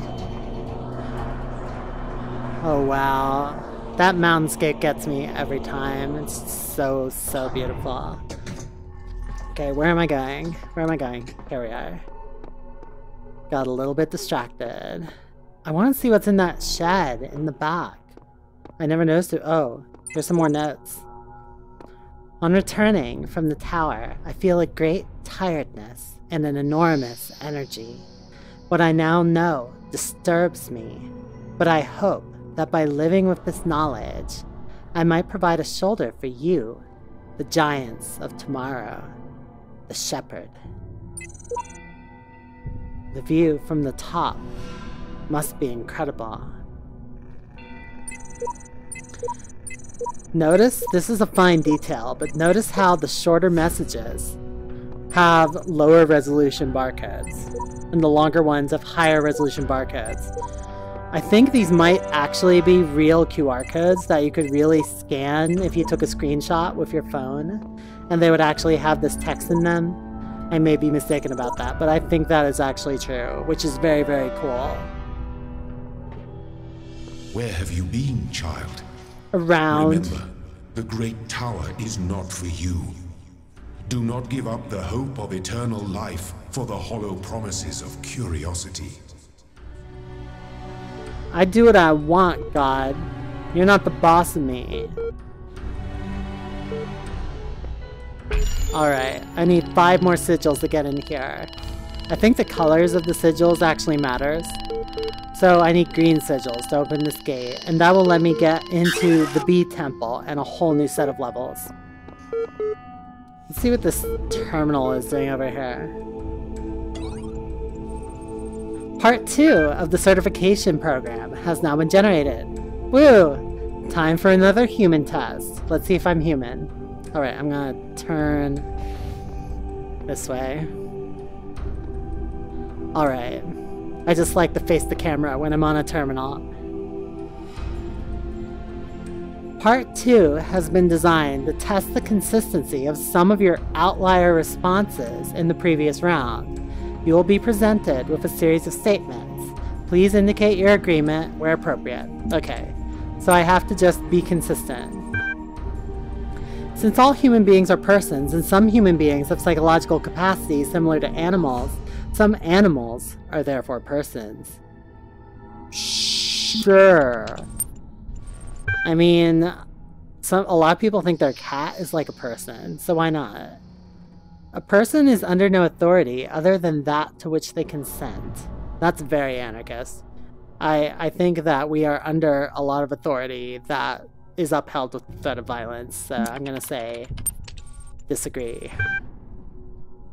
The quality of life of persons ought to be maximized. Ooh. Ooh. That's tricky, because, like, do we gain value through suffering? Some people would say yes. So, but is it a good idea in general? I'm gonna say yeah.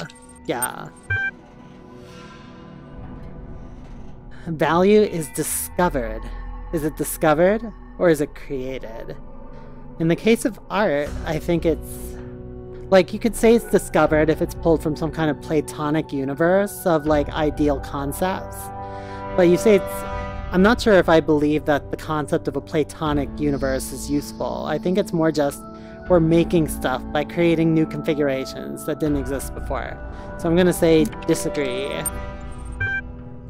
Persons deserve the talents they were born into. No. I mean, some people are really good at shit and also total assholes. And some people are really nice and good people who really struggle to develop their talents and do well in school and succeed in life, and I'm just gonna say no. The liberty of persons ought to be maximized. Liberty. Like, in general, that's very, very libertarian. I think there are cases where restricting people is a good idea, like when they decide that they want to murder everyone. So I'm going to say no. Regulation is sometimes cool. Value is created. Yes. That's just the opposite of the earlier question. Thank you. The certification process is now complete. You will receive a notification when your user profile has been generated. Awesome. I assume that was like just on a timer based on how long it's been since the first part. So I could read here about... I'll read one of these real quick. The Book of the Scribe of Osiris, sometimes also referred to as the Book of the Journey to Aru, is an ancient Egyptian text discovered in the excavation of Oxyrhynchus. It has caused a certain degree of controversy among Egyptologists, as some argue that it is a classic funerary text, such as the Book of Coming Forth by Day, while others believe it to be a poetic work, not intended to be understood literally. The book tells the story of a dying man who asks a scribe about the afterlife. The scribe, a servant of Osiris, describes how the man's Ka, or life force, will become separated from his Ba, personality, and how he will have to reunite the two and become an Ak, living intellect, passing a series of trials in the underworld in order to reach the paradise of Aru.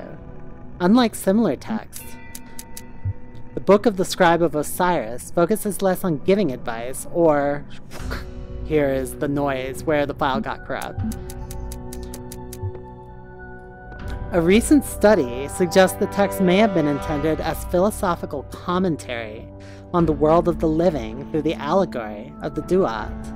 It remains unclear whether this was the intent of the original pre-Alexandrian author or a result of the later translation into Greek.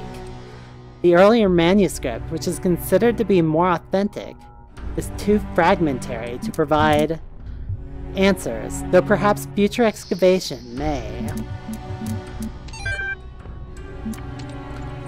Alright, enough of that.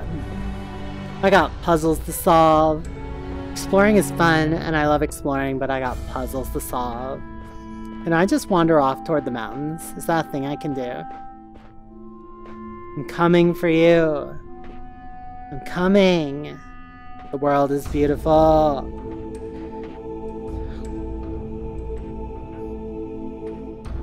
I am walking out on the ice. I am very surprised by how far I can go out here.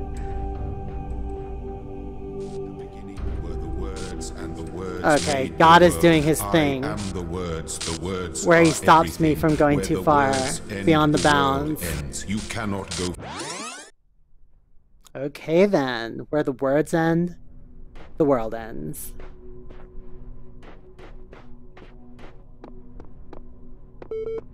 You cannot go forward. So the only way to continue at this point is to go back to Temple A and do some more puzzles. I'm gonna go into the next level. What are the controllers? These are Rift controllers, touch controllers. And you can see the controls right there.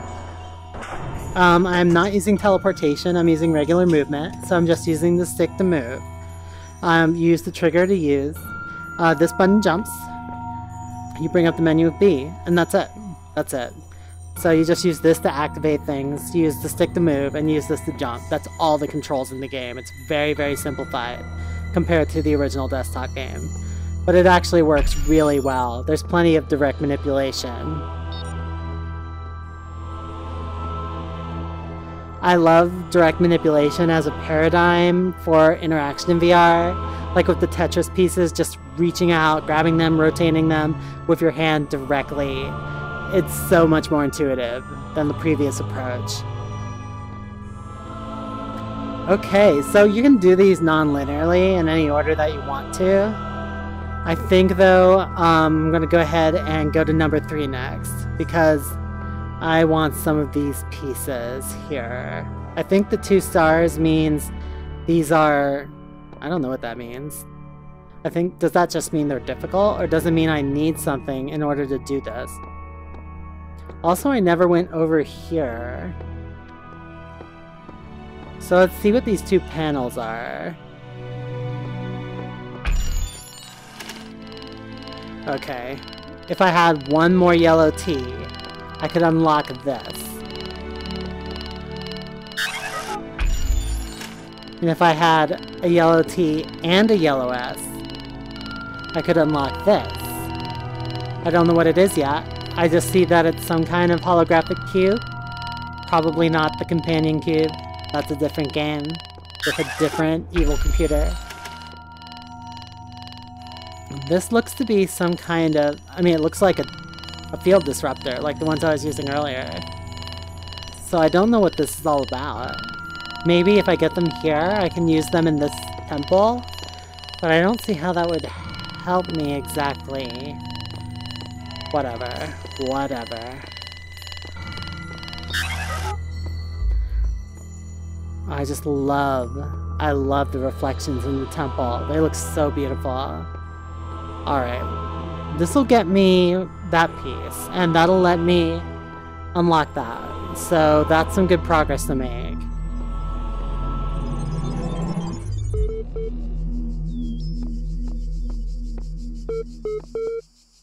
You know what? I actually wanna get out of here because I wanna visit one of the rain levels. See what it looks like. I think 4 is a rain level. Let's check it out. No, this is the bucket. This is the bucket level. Where's my bucket? I remember there was a bucket in this level, but they might have changed how it works. Or taken it out altogether. Maybe they figured it wasn't a good match for VR. I'll come back to that later. Let's go ahead and check out World 5. Notice how quick... Oh god. Rain. Wow. Notice how quickly these levels load. I don't know how it does that. Like, these are big levels. And it seems to load them almost instantaneously. I think maybe it's anticipating it based on which ones I'm approaching. Oh. Look at this. Look at this. You can see the raindrops coming down all around me. You can hear their soft sound. You can hear the thunder roaring in the sky. Oh, lightning. Holy shit, this really feels like a real rainstorm. I'm almost shivering. Wow. Wow. This rain, if anything, it's only gotten better since the last time I saw it. It's an incredible feeling just standing out in this fierce thunderstorm. What's going on over here? Oh, it's a scroll. I was in school when I first read about the Talos Principle. I think it disturbed me at the time, made me hyper-aware of my body as a physical object, the material reality of the brain, ideas that made me uncomfortable at first, but I think in the long run, it helped me understand how frail human beings are, and how precious. It's not a comforting way of thinking about the world, but I'd rather face the truth than lie to myself. So that's about one person's interaction with materialism as a philosophy. And it's kind of interesting how they found kind of inspiration from it in the end. By the way, after reading that, like, I'm pretty much all players who play this game after reading that audio log, they're like, my body is a thing, and my brain's inside doing all this game playing, and what's happening? It's really, like, mini freak out. Seriously. Things to do with 2 boxes. Oh no! I need the box, but I don't have the box. So I can't do this puzzle yet.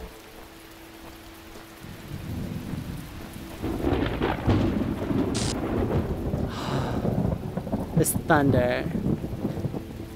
I really feel like I'm just walking out in the rain. Look at this, I'm in a little archway, and there's no rain in the archway, but I can look out and see it landing just beyond. And look at those lasers in the rain. Holy shit.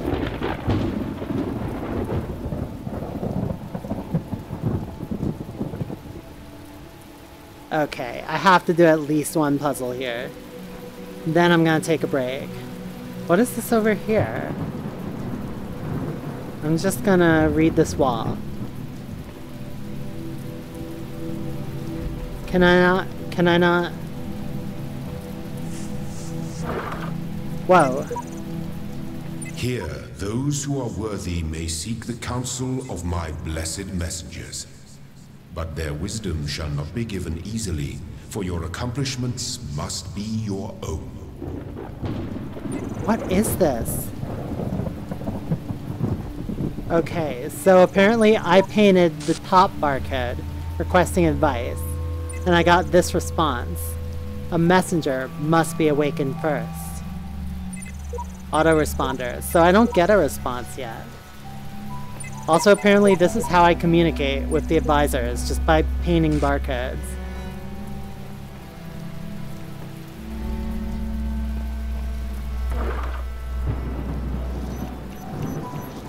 This is a lot of lasers. I do not want to deal with all these lasers.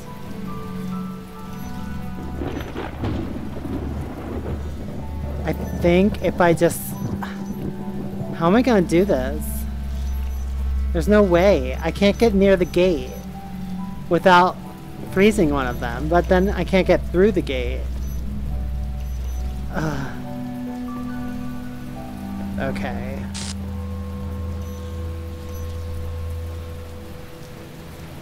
What if I go through here? Oh, I cannot go through here. Okay.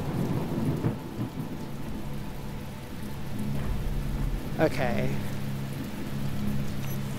What if I just open one of these gates? Oh, that's where the sigil is. Okay. Okay, so that's the final step. What if I just let this bomb out? This bomb can come help me.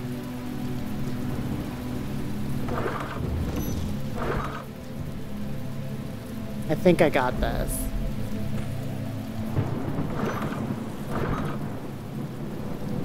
If I let the... Okay, I took out one of them. So far, so good. Now if I jam that one, I should be able to go grab the cube. What can I do with the cube?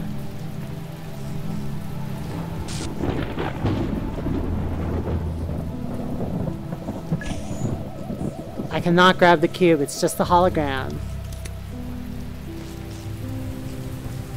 I can go in there. Okay, I'll try going in there. I don't think it's possible to get there though. Do I need to get the cube first from the temple? I might. I might be unable to complete this without the cube.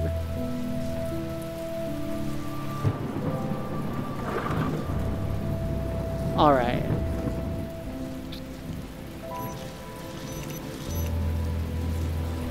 Or maybe I can just kind of... No, there's no way to get back there.